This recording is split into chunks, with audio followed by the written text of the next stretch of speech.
देखिए, हम लोग आज ये सोच रहे थे कि नाड़ी हम लोग बहुत दिन से पढ़ रहे हैं और वैदिक भूले जा रहे हैं। तो जी। वैदिक का भी थोड़ा सा रिकैप हो जाए। और उसके बाद हमने कहा था कि जो वर्ग कुंडलियां हैं उनमें से कुछ कुंडलियों को हम लोग स्टडी करेंगे और चार्ट्स पर लगाएंगे कि वो कैसे लगती हैं।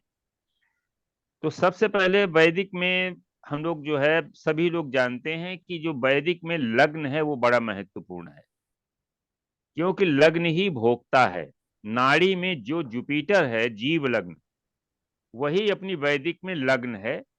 क्योंकि लग्न जो है वो प्रारब्ध से मिलती है।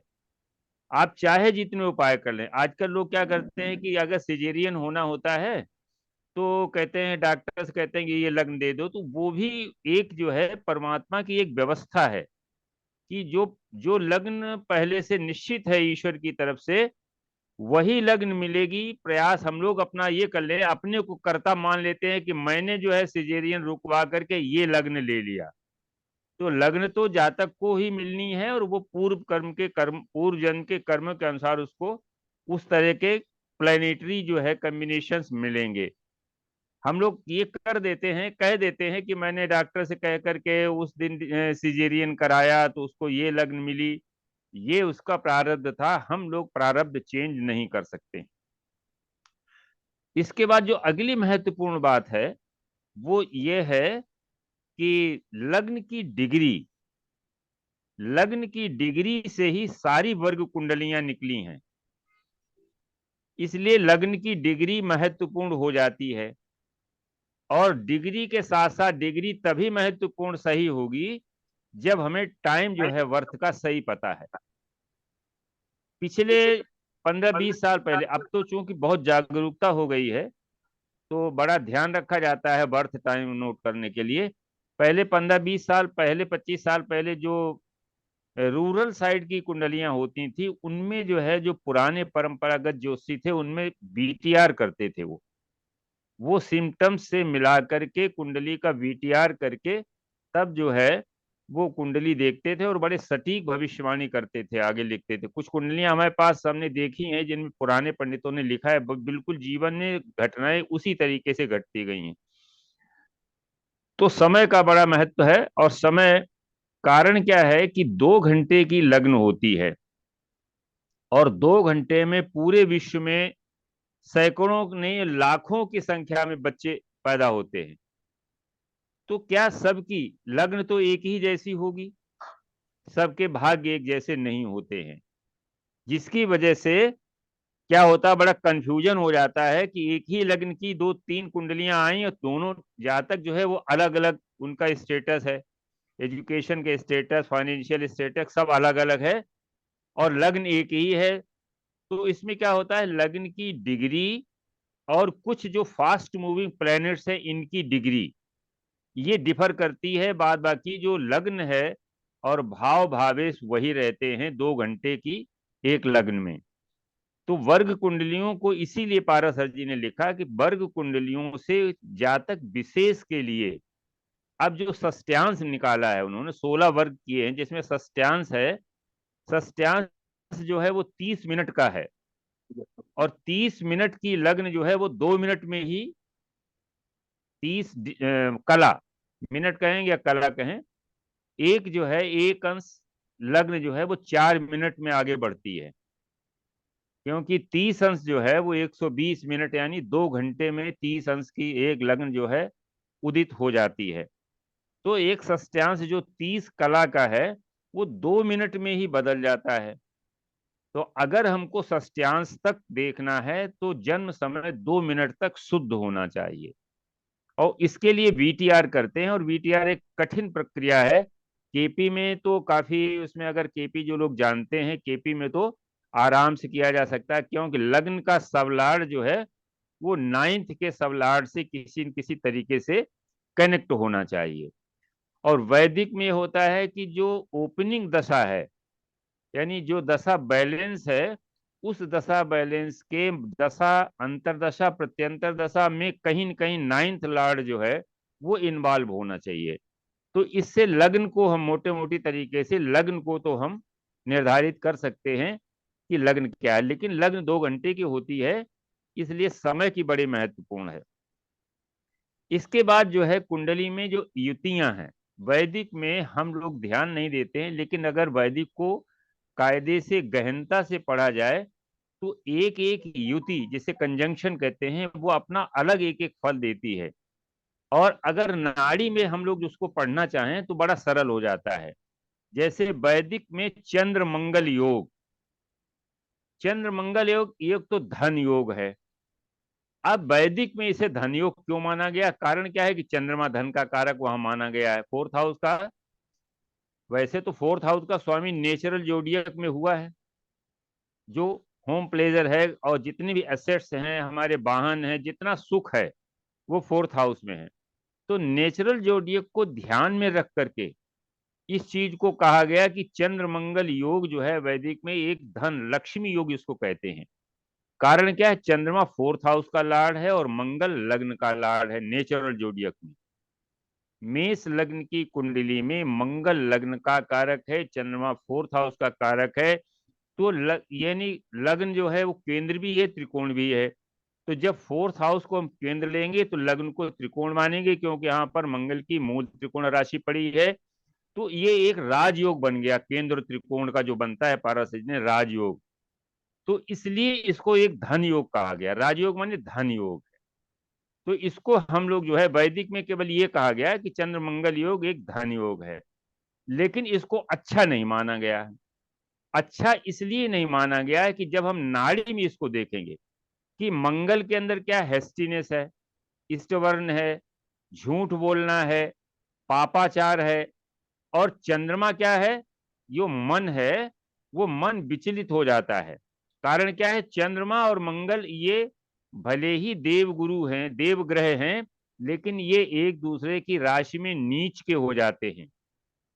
चंद्रमा की राशि में मंगल नीच का हो जाता है और मंगल की राशि में चंद्रमा नीच का हो जाता है। इसलिए इसका मतलब इसका मतलब हम लोग ये निकालते हैं कि ये जो धन है ये नीच कर्म से मिलता है। इसको ये कह सकते हैं कि ये जो इसमें लक्ष्मी योग बताया गया है, इसमें जातक जो अनएथिकल जो है मीन्स के माध्यम से धन पैदा करता है, तो ये धन योग तो कहा गया, लेकिन ये अच्छा योग नहीं माना गया है। इसी प्रकार से युतियों को जब हम नाड़ी के माध्यम से समझते हैं तो उसमें हमको एक नया जो है वो दिखाई पड़ता है। जैसे एक उदाहरण हम आपको बता रहे हैं, आप पेन पेंसिल लेकर के उस चीज को अगर लिख लें तो ज्यादा समझ में आ जाएगा। जैसे एक उदाहरण है, और ये देखिए आपके जो बृहत जातक जो लिखा है बाराहमीर ने, उन्होंने युतियों को यहाँ से लिया है, नाड़ी से युतियों को लेकर के उनके प्रेडिक्शंस लिखे हुए हैं। जैसे अगर हम एक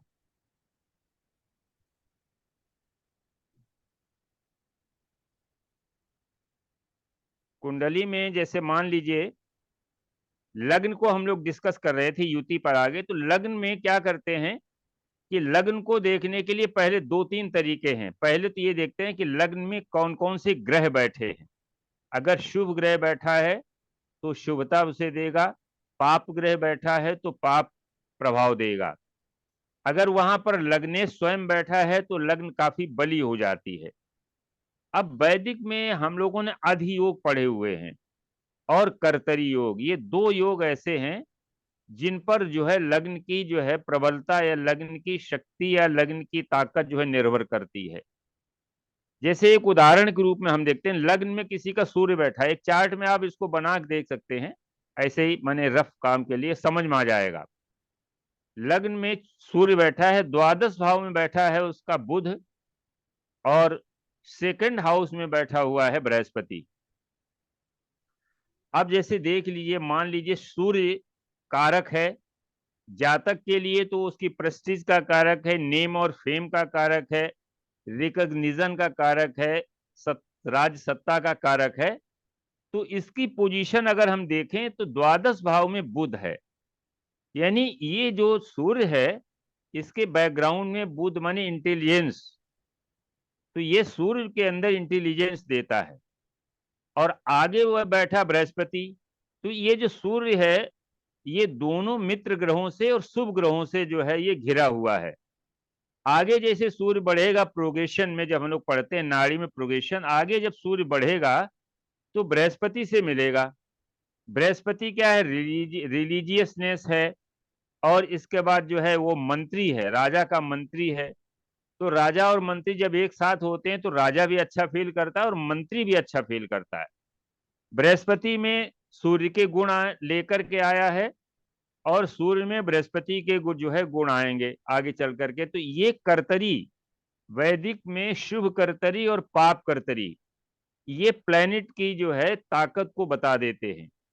यहाँ पर सूर्य के द्वादश में अगर बुध है और सेकंड में बृहस्पति है, तो ये सूर्य जो है नीच का होते हुए भी बहुत अच्छा फल करेगा, क्योंकि मित्र से मिलकर के आया है और मित्र से आगे उसको मिलना है। जैसे ही नीच राशि से हटेगा वैसे ही उसको बृहस्पति मिल जाएगा, इसका परम मित्र मिल जाएगा, और वो जो है एक अच्छा ग्रह है जो रिकॉग्निशन का भी कारक है, धर्म का भी कारक है। तो इस तरीके से, लेकिन इसके विपरीत यदि सूर्य के द्वादश में राहु बैठा है और सूर्य के सेकंड हाउस में शनि बैठा है, तो यह सूर्य उच्च का होते हुए भी कोई अच्छा फल नहीं दे पाएगा, क्योंकि ये राहु की प्रॉब्लम्स को झेल करके आया है। ये कहें कि जब राहु, चूंकि राहु और सूर्य में, राहु का जो मोशन है वो स्लो है, सूर्य का मोशन जो है वो फास्ट है। तो सूर्य राहु से मिलकर का आया है, या हम यूं कहें कि सूर्य को क्रॉस करके राहु आगे निकल गया, चूंकि उल्टा चलता है राहु। तो अपने सारे गुण सूर्य को दे करके गया है, और राहु ग्रहण लगाता है। तो सूर्य बहुत कमजोर हो गया राहु की वजह से।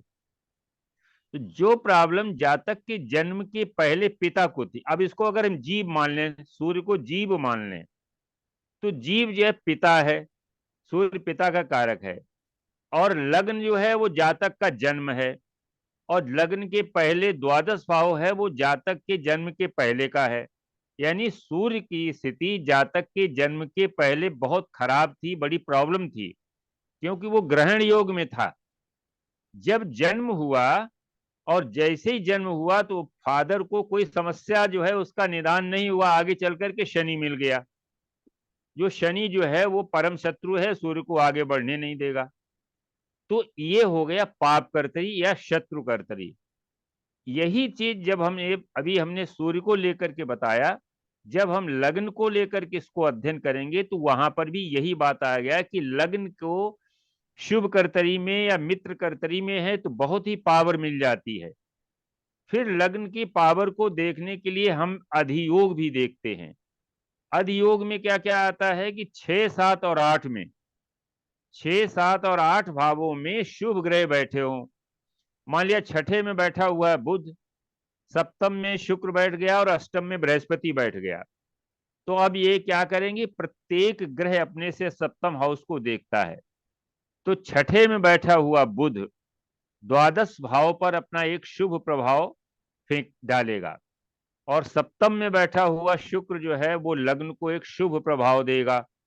अष्टम में बैठा हुआ बृहस्पति जो है वो द्वितीय भाव। तो यहाँ सप्तम हाउस जो है हमारा शुभ कर्तरी में आ गया, और लग्न पर जो है शुभ कर्तरी की दृष्टि पहुंच गई, तो इसे लग्न का अधियोग कहा गया, और इसमें काफी पावर मिल जाती है लग्न की। तो वैदिक में ये कुछ चीजें हम लोग जो है इसी प्रकार से प्रत्येक भाव को हम वैदिक में देखते हैं कि कैसे जो है पावर उसको मिल रही है, कमजोर हो रहा है कि ये पावरफुल हो रहा है, वो बताएगा ग्रह। किसी भी ग्रह से आगे बैठा हुआ ग्रह, किसी भी ग्रह से सेकंड हाउस में या थर्ड हाउस में जो ग्रह बैठा हुआ है, वो ये बताएगा कि इस ग्रह की यात्रा कैसी होगी। यात्रा का मतलब, जो ये ग्रह चलना प्रारंभ करेगा, एक्टिव होगा, तो उसको रास्ते में क्या क्या मिलेगा। मान लीजिए आप अपने घर से निकलते हैं, और निकलने के बाद थोड़ी 10 मिनट चले, उसके बाद आपका एक मित्र मिल गया, तो आपको अच्छा फील हुआ। कुछ बातें उसने अपनी बताई, कुछ अपने दी। और वहीं पर अगर आपका एक शत्रु मिल गया, रास्ता रोके खड़ा है, तो आपको बहुत बेचैनी होगी, आपको दिक्कत होगी, परेशानी होगी। इसी प्रकार से ग्रह को आप पर्सनिफाइड कर दीजिए ग्रह को जीव बना दीजिए, फिर देखिए कि ग्रह जो है उस जीव पर किसका किसका प्रभाव है। जैसे प्रत्येक जीव कारक के लिए राहु जो है वो काल के तरह काम करता है। क्यों? मृत्यु जीव की होती है, देह जो है उसमें डैमेज होती है। तो देह डैमेज होती है किसी उसमें जब काल सामने आता है। इसीलिए मंगल जो लग्न का मेष लग्न है, नेचुरल जोडियक में मंगल जो देह का कारक है, जब भी राहु से संबंध बनाता है कुंडली में तो ये एक्सीडेंट योग बनता है। क्योंकि एक्सीडेंट में देह जो है वो शरीर है वो डैमेज होता है। और जब जीव माने अगर हम जातक के लिए देखें, जब बृहस्पति जो जीव है किसी भी नेटिव के लिए उसके अंदर जो जीव तत्व है, क्योंकि बृहस्पति ऑक्सीजन है, नाड़ी में हम लोग इसको पढ़े हैं और सभी लोग जानते हैं कि जब भी बृहस्पति राहु की चपेट में आता है तो आप ये समझिए कि वैदिक में से चांडाल योग कहा गया। चांडाल क्यों कहा गया? कि देखिए बृहस्पति एक शुभ शुभतम ग्रह है और नेचुरल जोडियक के 9th हाउस का लॉर्ड है। लेकिन राहु इतना प्रबल होता है कि जब वो बृहस्पति से पंचम नवम या साथ में होता है तो राहु के सारे कारकत्वों को वो को अपने जैसा चांडाल बना देता है। ऐसा बृहस्पति यदि किसी अन्य शुभ ग्रह से यदि दृश्य या युक्त नहीं है तो ये बृहस्पति अनएथिकल काम कराने माने जो है राहु उसको अनएथिकल काम कराएगा इससे। तो बृहस्पति राहु की जो युति है इसको अच्छा नहीं, वैदिक में चांडाल योग माना गया, लेकिन नाड़ी में इसको माना गया है कि लॉन्गिविटी जो है वो कंप्रोमाइज कर देता है। अगर राहु की डिग्री ज्यादा है और बृहस्पति की कम है तो आप ये समझिए कि राहु बैक उल्टा चलता है तो ये आकर के बृहस्पति को निगलने की कोशिश करेगा। और निगलने की कोशिश जब भी करेगा तो नाड़ी में हम लोग पढ़ते हैं कि राहु बृहस्पति के बीच की दूरी जितनी ज्यादा होती है उतना ही जातक में लॉन्गिविटी होती है, उतनी ही उसकी दीर्घायु होती है। तो इस तरीके से हम लोग ग्रहों को थोड़ा सा अध्ययन करेंगे। अब इसके बाद देखिए क्या होता है। जब चंद्र मंगल का हमने योग पढ़ा है, चंद्र मंगल का योग धन योग माना गया है क्योंकि वो केंद्र त्रिकोण का स्वामी एक साथ मिल जाते हैं। अब इसका असर जातक पे क्या पड़ेगा? जातक जो है चंद्रमा मन है और मन में क्या होगा? मंगल के जो भी गुण हैं, जीव जो है चंद्रमा को जब जीव बनाएंगे तो वो मदर बन जाता है। मदर बनेगा, डॉटर भी बन सकता है, सिस्टर भी बन सकता है। वो निर्भर करेगा कि किस समय आप क्या देखना चाहते हैं। तो मदर के अंदर जो है लाइफ में हर्डल्स आएंगी, लाइफ में हर्डल्स आएंगी क्योंकि मंगल हर्डल्स का प्रॉब्लम्स का कारक ग्रह है। इसमें अनेक प्रकार के जो है ये जातक को जीव को जिससे संबंध है उसको प्रॉब्लम देता है। अगर इसकी बात मान ली जाए, जैसे मान लो कोई भी कुटिल आप संसारिक उसमें देखें, कोई ऐसा एंटी सोशल एलिमेंट है वो किसी को परेशान कर रहा है, अगर उसकी बात मान लो तो वो है हेल्प करता है। यही ग्रहों में है। अगर देखिए अगर किसी जो ग्रह प्रॉब्लम क्रिएटर है अगर हम उसके कारकत्वों को कंज्यूम कर दें किसी तरीके से, जैसे राहु है अगर परेशान कर रहा है किसी को, तो राहु विदेश का कारक है। आप विदेश चले जाएं, राहु कंज्यूम कर गया, राहु के अपनी एनर्जी को कंज्यूम कर लिया क्यों? विदेश का कारक है वो। तो आपके जो है प्रॉब्लम जो है आधी प्रॉब्लम खत्म हो जाएगी। इस प्रकार से हम लोग देखते हैं। अब एक कॉम्बिनेशन को हम लोग वैदिक और नाड़ी से इसको दोनों को देखेंगे। जैसे एक योग है, आप लोग इसको चाहे तो लिख लें। डिग्री हमने पहले ही बताई थी कि लग्न की डिग्री से सारी वर्ग कुंडलियां निकली हैं। इसी सिद्धांत को नाड़ी में भी लिया गया है कि जब डिग्री वाइज हम किसी ग्रह को लिखें, किसी युति को लिखेंगे, तो मान लीजिए बृहस्पति 5 डिग्री का है, आगे बुध जो है वो 8 डिग्री का है और उसके ठीक आगे चंद्रमा बैठा है वो 10 डिग्री का है। तो ये हमारा योग बन गया बृहस्पति चंद्रमा, बृहस्पति बुध और चंद्रमा। अब देखो ये नाड़ी में जब हम इसको पढ़ेंगे वो कैसे पढ़ेंगे और वैदिक में कैसे पढ़ेंगे। वैदिक में हम ये पढ़ेंगे कि बृहस्पति नेचुरल जोडियक में 9th का लॉर्ड है, जो बुध है वो 3rd और 6th का लॉर्ड है, और नेचुरल जोडियक का जो चंद्रमा है वो 4th हाउस का लॉर्ड है। तो ये एक संबंध बना 9th हाउस और तृतीय हाउस और 4th हाउस का। तो ये देखा जाए तो ये बहुत अच्छा योग नहीं बना। एक केवल अच्छाई ये है कि 3 शुभ ग्रह एक साथ हो गए हैं जातक के लिए। ये एक अच्छाई है कि 3 शुभ ग्रह हो गए, तो जब इनकी दशा अंतर आएगा या गोचर पर जब ये एक्टिवेट होंगे तो उसको एक फल देंगे।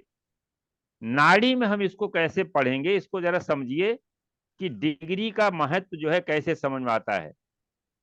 जब बृहस्पति के जस्ट आगे जो है बुध है, बुध जो है वो इंटेलिजेंस है, बुध एजुकेशन भी है। बृहस्पति जो है वो नेटिव है। जो नेटिव है, जातक जिसे कहते हैं, जुपिटर लग्न जब हम मानते हैं तो उसको नेटिव माना गया है, जीव माना गया है। उसके आगे बुध बैठा हुआ है डिग्री के हिसाब से। तो बुध में क्या क्या चाहिए, एक तो इंटेलिजेंस है, यानी जातक इंटेलिजेंट होगा, पहली चीज जिसमें बुध के गुण आ गए जन्म के बाद। दूसरा यह है कि ये जो है बिजनेस भी कर सकता है आगे चल के, जब प्रोफेशनली हम इसको देखेंगे कि बुध बिजनेस का भी कारक है। तीसरा हम देखेंगे कि बुध एजुकेशन का कारक है, तो जातक को एजुकेशन अच्छी होनी चाहिए। लेकिन इसके आगे बैठा हुआ, बुध के आगे बैठा है चंद्रमा। चंद्रमा में क्या क्या चीज है, चंद्रमा एकदम चेंज का कारक है। चंद्रमा का जो सर्वाधिक गुण है वो परिवर्तन चाहता है, क्योंकि चंद्रमा परिवर्तित हो रहा है, हर 12 अंश के बाद उसकी जो है कला बदल जाती है। और इसी तरीके से जो तिथियां आती हैं उन तिथियों के अनुसार चंद्रमा की जो है पावर घटती और बढ़ती जाती है। पूर्णमासी को चंद्रमा सूर्य से, क्योंकि सूर्य की प्रकाश से ही प्रकाशित होता है, चंद्रमा के पास अपना कोई प्रकाश नहीं है। तो जब ये चंद्रमा सूर्य के 180 अंश पर होता है तो ये सबसे अधिक पावरफुल, इसे पक्षबली चंद्रमा कहा जाता है। पक्षबली चंद्रमा जब आया तो ये जो है आगे जैसे जैसे बढ़ता जाएगा, और अमावस्या को जब सूर्य और चंद्रमा साथ होते हैं तो कहते हैं सबसे कमजोर चंद्रमा। उच्च चंद्रमा से भी पक्षबली चंद्रमा ज्यादा पावरफुल है। वृष राशि के 3 अंश पर चंद्रमा की पावर से कहते हैं उच्च का चंद्रमा। और ये जो है पूर्णमासी का चंद्रमा, इन दोनों में पूर्णमासी के चंद्रमा को ज्यादा पावर दी गई है, क्योंकि वैदिक में चंद्रमा एक लग्न माना गया है, तो इसका पक्ष बल ही लिया गया है। पक्ष में अगर बली है, चंद्रमा सूर्य से 72 अंश के आगे है और 180 अंश तक है, तो ये इसे बहुत बली माना गया है। इसका मुख्य कारकत्व है वो है चेंज। फिकल माइंडेड कहते हैं, मन अस्थिर है, क्योंकि ये द्रव राशि, जो द्रव राशि चंद्रमा जो है कैसी राशि, जलीय राशि है। जल भी जो है उसमें भी हमेशा अगर जरा सा भी विक्षेप किया जाए तो तरंगे उठने लगती हैं। तो इसी प्रकार से चंद्रमा में भी जरा सी अगर कोई अन्य ग्रह का एफ्लिक्शन है, कुछ भी है, किसी ग्रह की युति है, तो इसका माइंड जो है, जातक के लिए वो माइंड है, जीव की दृष्टि से वो मदर है। और प्रोफेशन की स्थिति से लिक्विड से संबंधित प्रोफेशन है, और उसका नेचुरल जो कारकत्व है वो है चेंज। तो जब चेंज जो है बुध को जैसे ही आगे बढ़ा तो उसको चेंज मिल गया, यानी मन जो उसका परिवर्तनशील हो गया। तो अब उसको अच्छी शिक्षा के लिए जरूरी है कि उसका मन माइंड फोकस हो सब्जेक्ट पर, एजुकेशन पर। जब मन फोकस होगा तभी शिक्षा उत्तम होगी। तो बृहस्पति और बुध का जो योग था वो चंद्रमा ने कमजोर कर दिया। जातक फोकस नहीं कर पाएगा एजुकेशन के लिए, क्योंकि बुध जैसे ही एक्टिव होगा, बुध एक्टिव होता है या तो सेकंड सिबलिंग आ जाए, जैसे कहते हैं मंगल का छोटा भाई बहन, सेकंड सिबलिंग। मंगल जो है जस्ट नेक्स्ट नेक्स्ट सिबलिंग है। या फिर जातक एजुकेशन में एंट्री ले ले तो बुध हमारा एक्टिव हो जाता है। तो बुध जैसे ही एक्टिव हुआ तो एक्टिव होके क्या करेगा, मूव करेगा, और मूव करके वो मिला चंद्रमा से। तो एजुकेशन जो है वो फिकल माइंडेड जो है वो मन उसमें आ गया, तो अब एजुकेशन अच्छी नहीं हो सकती। जिस भी किसी की राज में बुध और चंद्रमा की युति है, अब इसमें क्या होगा कि बुध तो इसको फेस कर जाएगा, लेकिन बुध चंद्रमा का शत्रु है। आप ये ध्यान रखिएगा, बुध चंद्रमा को शत्रु मानता है। इसलिए चंद्रमा जो फिकल माइंडेडनेस जो है वो, या कैप्रीसियस जो नेचर है, जिसे एडल्ट्रियस भी कह सकते हैं, तो वो नेचर जो है जो चंद्रमा बुध को दे रहा है, बुध वो नेचर, वो कारकत्व गुरु को यानी जातक को ट्रांसफर नहीं करेगा, क्योंकि वो बृहस्पति का भले ही सत मित्र ना मानता हो, बृहस्पति उसे मित्र नहीं मानता है, लेकिन इन दोनों बीच में समता है। तो एक तरफ शत्रुवत व्यवहार है, चंद्रमा कुछ देना चाहता है बुध को, बुध जो है उसका निगेटिव जो है एस्पेक्ट ले नहीं रहा है, वो कह रहा है हम जो है ये नहीं लेंगे, और वो क्या होगा, जुपिटर को यानी जीव को चंद्रमा का निगेटिव एस्पेक्ट वो नहीं देना चाहता है। तो इस युति में बुध जो है और बृहस्पति मिलकर के एक अच्छी एजुकेशन दे सकते हैं। तो फिर चंद्रमा का मतलब जो है असर क्या हुआ, चंद्रमा का असर ये होगा कि जातक एजुकेशन के लिए कहीं दूर जा सकता है, ट्रेवल कर सकता है, दूर स्कूल में, दूर कॉलेज में भर्ती होगा, या अपने जन्म स्थान से दूर उसको एक शिक्षा के लिए आजकल जाते हैं, इंजीनियरिंग कॉलेज में जाते हैं, मेडिकल कॉलेज में जाते हैं। तो ये एक योग जो है इस तरीके से बना हुआ है। अगर इसकी डिग्री कम ज्यादा कर दें तो योग जो है बदल जाएगा, उसका प्रेडिक्शन बदल जाएगा। हम लोग वैदिक में कभी कभी क्या सोचते हैं कि ग्रह बैठे हैं और फल हम लोग देख रहे हैं कि फल कौन सा ग्रह दे रहा है, वो फल नहीं मिल पा रहा है।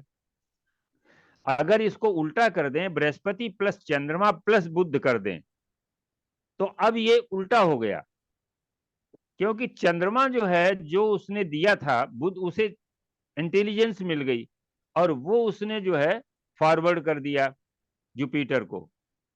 तो इस तरीके से हम जो नाड़ी में डिग्री का जो महत्व देखते हैं वो वैदिक में भी हमको समझना चाहिए कि वैदिक में जो है ग्रहों का कारकत्व, भाव का कारकत्व, राशि का कारकत्व, ये सब कारकत्व मिला करके आजकल नाड़ी का इसलिए प्रचलन बहुत हो गया है कि वैदिक में पैरामीटर्स बहुत हैं।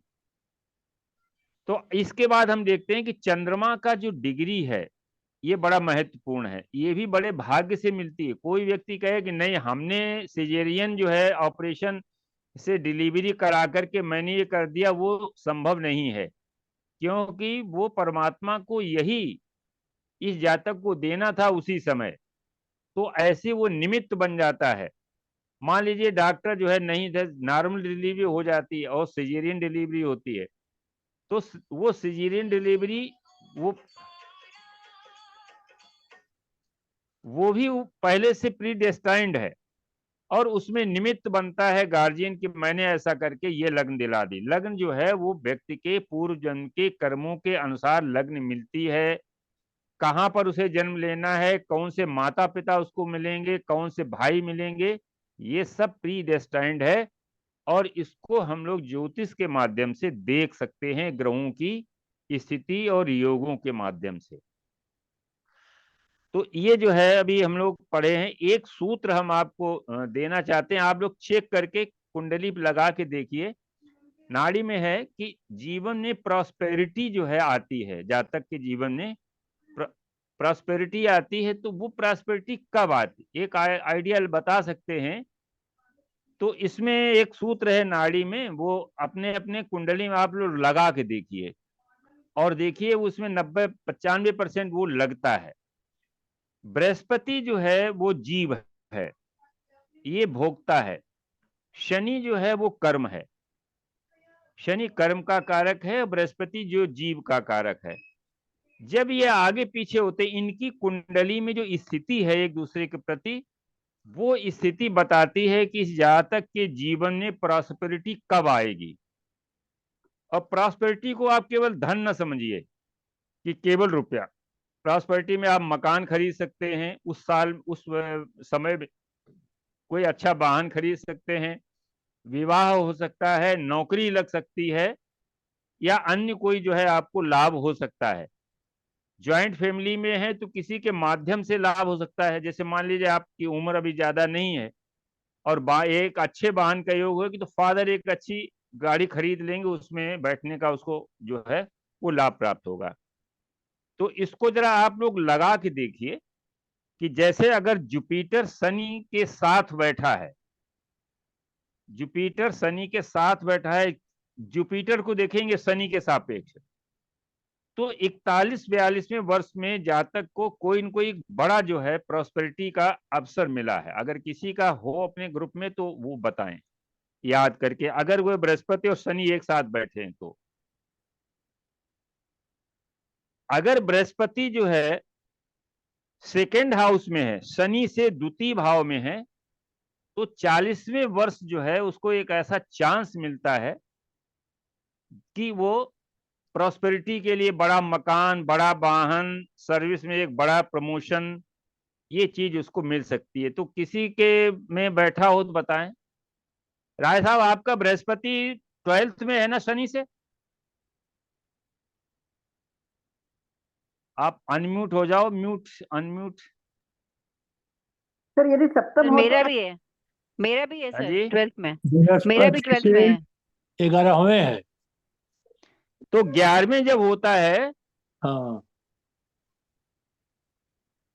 तो 25वें वर्ष जो है प्रॉस्पेरिटी का एक कारण बनता है। हाँ, नौकरी आप लगी बताएं। थी, नौकरी जी, लगी थी। 25वें वर्ष में। हाँ, हाँ, तो अब देखिए ये लगता है कि नहीं लगता है? सर 12th हाउस 12वीं में में जब क्या है? होता है, जी हाँ, एकादश में। और 12वें में जो है 22nd ईयर जो है, या तो विवाह होता है या नौकरी लगती है। बताएं मधु जी, क्या हुआ? सर 22nd में नौकरी तो नहीं लगी, पर जो है पीएचडी कर रहे थे तो फेलोशिप मिलने लगी थी। हाँ, तो वो मतलब जो है वो भी ये है कि धन आने हाँ लगा। पैसा, हाँ सर धन आने वो लगा था। दैट वाज एक माने पॉइंट ऑफ उसका प्रोस्पेरिटी का एक वो भी एक कारक बना, जिससे आपको पीएचडी मिल गई, आपको स्कॉलरशिप मिलने लगी। स्कॉलरशिप मिल गई जी तो सर। ये है, सर तो यदि इसको सप्तम हो नोट तो? कर लें। हाँ यदि जी, यदि सप्तम हो तो? अभी हम पूरा सब लिखा दें। 31 ईयर में आपको कोई एक बड़ा जो है लाभ मिल सकता है 7th में। अगर आप बताएं। सर 31 ईयर में मेरी डॉटर हुई थी, और और तो कुछ आ, नहीं पता। आर्थिक, आर्थिक तो नहीं भाई, नौकरी वोकरी चल रही थी। हस्बैंड का प्रमोशन, कोई नहीं नहीं, मकान? मकान तो पहले बन गया था। ये 1 साल पहले? नहीं, 3-4 साल पहले। अच्छा, तो उसमें कुछ न कुछ तो उसमें रहता है। आप याद करिए, कोई हो सकता है आपको एरियर मिला हो, पैसा मिला हो आप। एरियर हाँ तो जी, मिल, हाँ एरियर मिल सकता है। हाँ, क्या मिला होगा? मतलब वो उसमें कुछ न कुछ होगा, वो निश्चय। वो देखो, उसमें निर्भर करेगा कि उस पर प्लेनेट, किस प्लेनेट की दृष्टि है, तो वो कितना देगा, ये उसकी पावर पर भी निर्भर करेगा। लेकिन ये हाउसेस का मैं बता रहा हूं, आप सब लोग इसको नोट कर लें। किसी भी को अगर बताना हो तो आप बता सकते हैं। अगर जुपिटर शनि से तीसरे भाव में है तो 39 ईयर्स में एक प्रॉस्पेरिटी का एक बड़ा अवसर आता है उस जातक को। अब इसका जो है वो हम आपको बताएंगे, कारण बताएंगे कि ये ऐसा क्यों होता है। अगर जुपिटर 4th में है तो 36 ईयर में, किसी का 4th में है जुपिटर शनि से?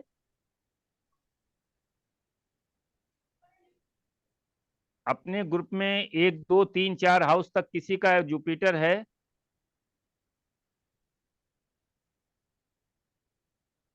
अगर 5th हाउस में है तो 34 ईयर में कोई न कोई प्रॉस्पेरिटी का एक जो है। इसमें देखिए, कभी कभी क्या होता है कि राशि जो इन्वायरमेंट है उसके आधार पे इसमें एक जो है, एक ईयर जो है प्लस माइनस आप कर सकते हैं।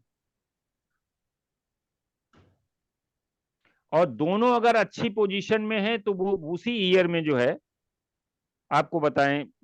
अगर 6वें भाव में है तो 32 ईयर में, बृहस्पति शनि से 6वें भाव में बैठा है तो 32 ईयर में प्रॉस्पेरिटी का एक जो है अवसर आता है। अगर सप्तम में है तो 31 पर, अष्टम में है तो 38 ईयर पर, अगर 9th में है तो 29 ईयर पर जो है वो प्रॉस्पेरिटी का एक अवसर मिलता है। सर 9th और में कौन सा है? 10th में है। हाँ जी, 9th में क्या बताया सर? 29 9th में 29 ईयर्स। 20 में। हाँ, 29 ईयर्स। अपने परिवार की कुंडलियों में भी आप चेक कर सकते हैं, बेटा बेटी या हस्बैंड के कुंडली में अगर 10th में है, बृहस्पति 10th में है शनि से, तो 26 ईयर्स में जो है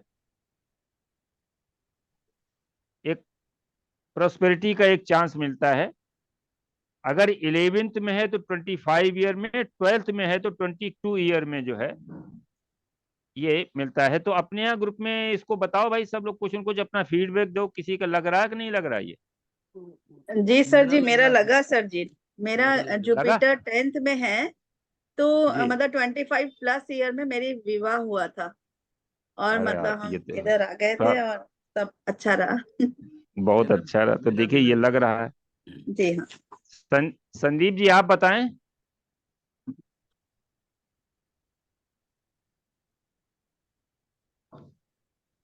और भी बताएं लोग। शनि से 5th में है बृहस्पति।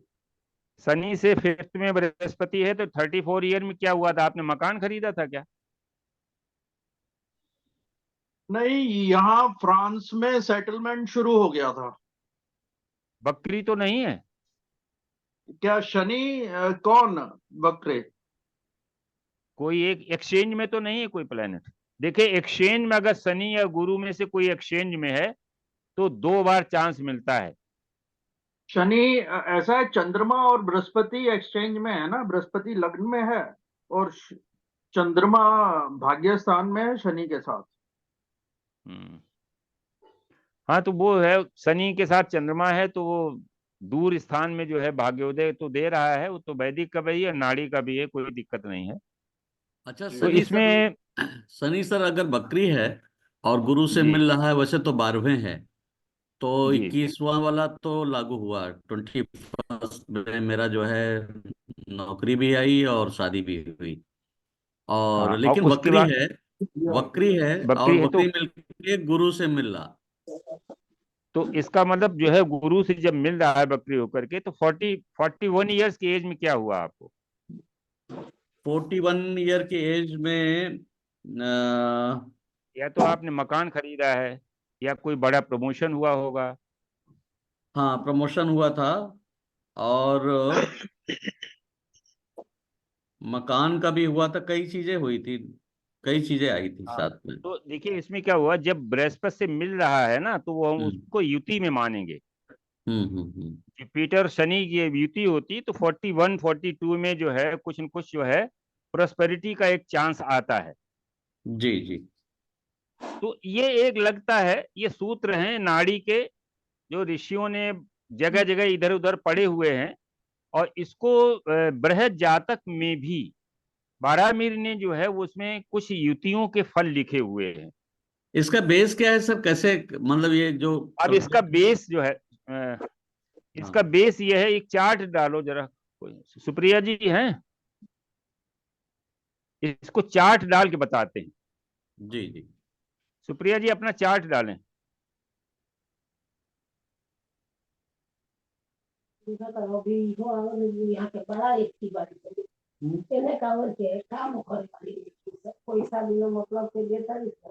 जी, वैसे राशि परिवर्तन में तो खाए और दवाई खाए करना भिन्न हो जाएगा।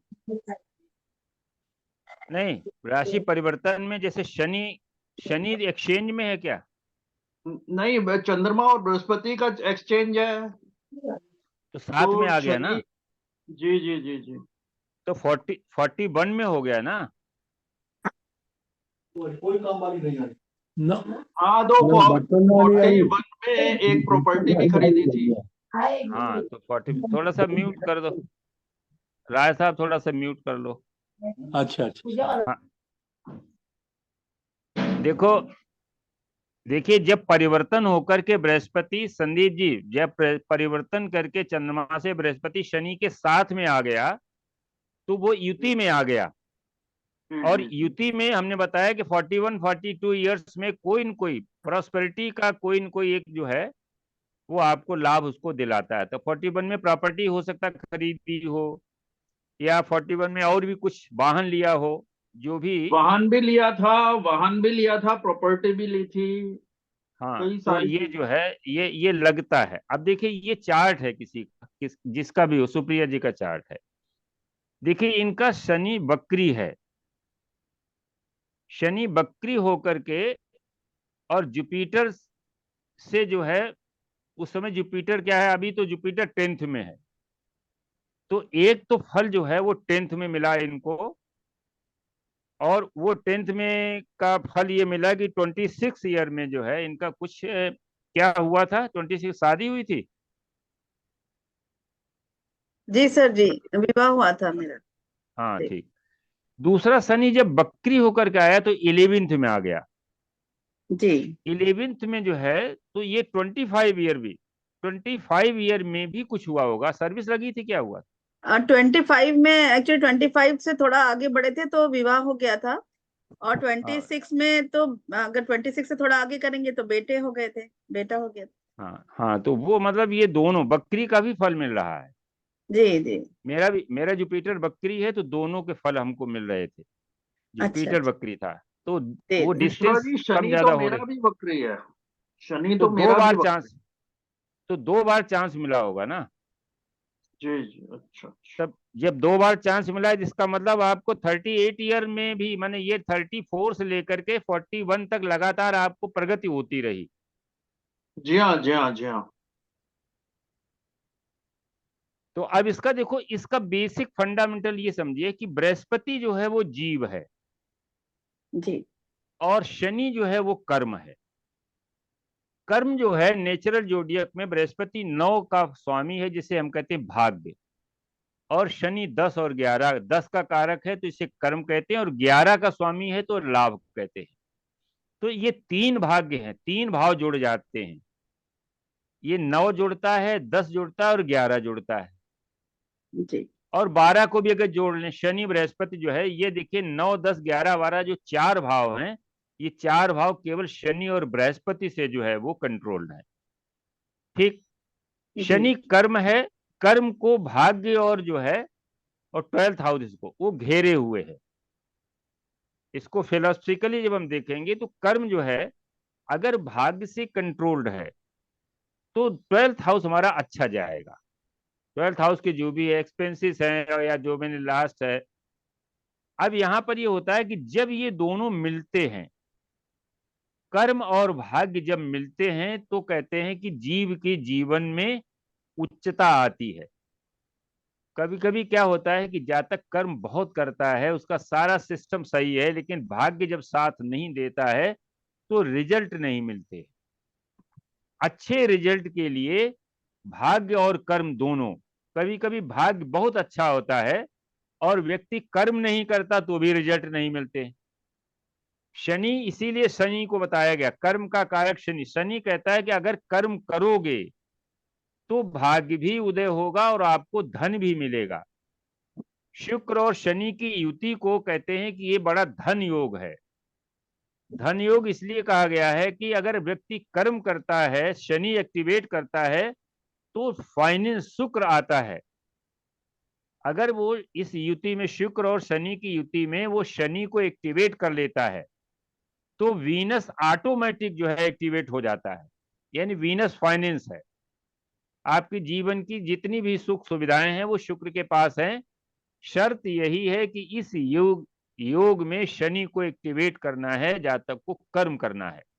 ये बिल्कुल डेस्टाइंड है कि अगर कर्म करेगा जातक तो उसे धन मिलेगा। तो अब इसमें ये देखते हैं कि जुपिटर पहले राउंड में अगर मिलता है शनि से, तो परिवार के माध्यम से जो है उसको कहीं न कहीं, अब इनका देखो जुपिटर जो है पहले कहाँ मिलेगा, फर्स्ट राउंड में 1 2 3 4 वर्ष, 4 वर्ष में मिला, लेकिन 4 वर्ष में शनि छठे भाव में आ गया तो नहीं मिल पाया ना, क्योंकि दोनों को चलाएंगे, जी भाग्य और जी कर्म दोनों चलेगा। बृहस्पति 4 वर्ष में, अगर शनि को हम स्थिर मान लें तो 4 वर्ष में बृहस्पति शनि के ऊपर आ जाएगा। जी 4 वर्ष की आयु में इस जातक को या तो कुछ हेल्थ प्रॉब्लम हुई है, या घर में कोई एसेट खरीदा गया है, वाहन खरीदा गया हो फादर ने, या कोई मतलब जो है मकान या प्रॉपर्टी लिया हो, ये हो सकता है कि मदर को भी कोई प्रॉब्लम हो सकती है, क्योंकि जुपिटर जीव है, वहां ऑलरेडी शनि बैठा हुआ है। तो अब 4 वर्ष का किसी को याद नहीं रहता है, लेकिन ये घटनाएं घटती हैं। इसके बाद अब आप दोनों को एक साथ चलाइए। 15 वर्ष में जो है शनि कहां पर होगा? तीसरे घर में। शनि दसम भाव में होगा। शनि तीसरे- दसम भाव में होगा, क्यों? 15 वर्ष में। हाँ, शनि दसम भाव में होगा। और 15 वर्ष में बृहस्पति तीसरे भाव में। बृहस्पति तीसरे भाव में होगा, तो ये भी नहीं मिले। 20 वर्ष में 30 वर्ष में शनि अपने चौथे घर में होगा, और 12 नहीं, 20 में नहीं, चौथे में नहीं होगा, 12th हाउस में होगा। एक नवांश 10 वर्ष का होता है बहन जी। शनि एक नवांश एक त्रिकोण जो है वो 10 वर्ष में चलता है। 4 से लेकर के 8 तक जो है वो 10 वर्ष में आ जाएगा। 8 से 12 तक पहुंचने में फिर वो 10 वर्ष लेगा, और 12 से 4 में पहुंचने पर 10 वर्ष लेगा। तो एक एक जो त्रिकोण है वो 10-10 साल का होता है शनि का। और बृहस्पति 20 साल में कहाँ हो जाएगा? 20 साल में वृश्चिक में आ जाएगा। तो यहां पर भी शनि और बृहस्पति की एक त्रिकोण, बृहस्पति ने तो शनि को देखा, लेकिन शनि बृहस्पति को नहीं देख पा रहा है, तो यहां भी नहीं बना। इसके बाद क्या हुआ कि 22 साल में कहां पर पहुंच गया शनि? 20 दो बार लग्न में, और बृहस्पति पहुंच गया 11th हाउस में। नहीं बना काम। अब इसके बाद जरा देखिए 26, जैसे इनका बताया 26 का होता है, तो 26 में बृहस्पति कहाँ होगा?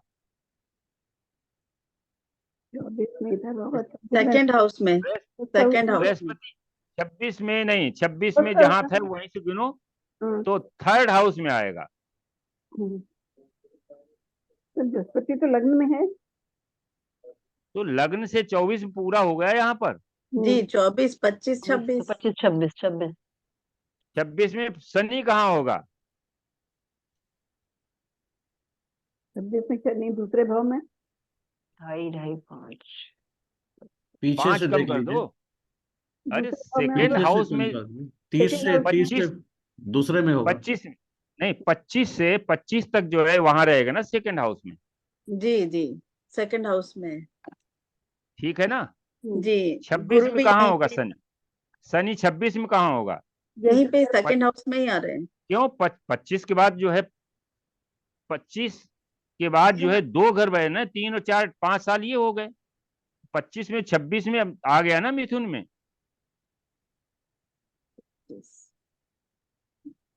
जी 25 से 27.5। भाई इसको ऐसे लीजिए, जो जहां शनि बैठा है जब वहीं पर आएगा तो 30 वर्ष पूरा होगा। जी सर।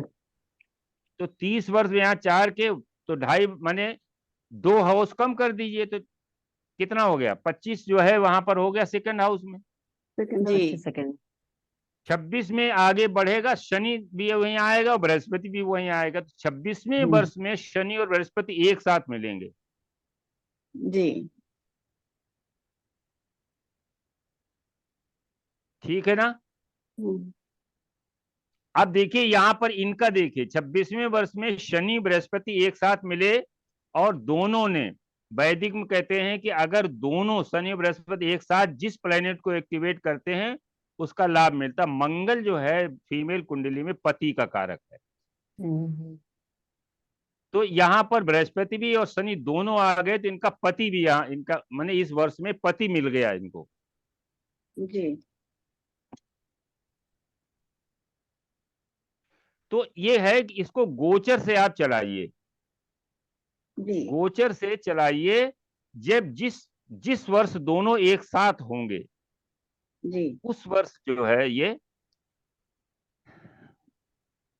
अब और किसी का अगर हो तो उसका एक डाल दीजिए, तो कुंडली से गोचर से हम इसको बना के समझा दें तो ये समझ में आ जाएगा। जी मेरा डालिए। हाँ बताइए। शशि लिख दीजिए। 28 मार्च 1952।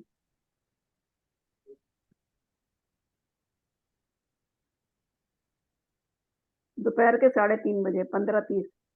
कर्क का शनि है क्या आपका? नहीं सर, मेरा तो कन्या का है। कन्या का है? यूपी के हैं आप? नहीं, दिल्ली। अच्छा सॉरी। और दिल्ली में ही है ना जन्म भी? हाँ, दिल्ली।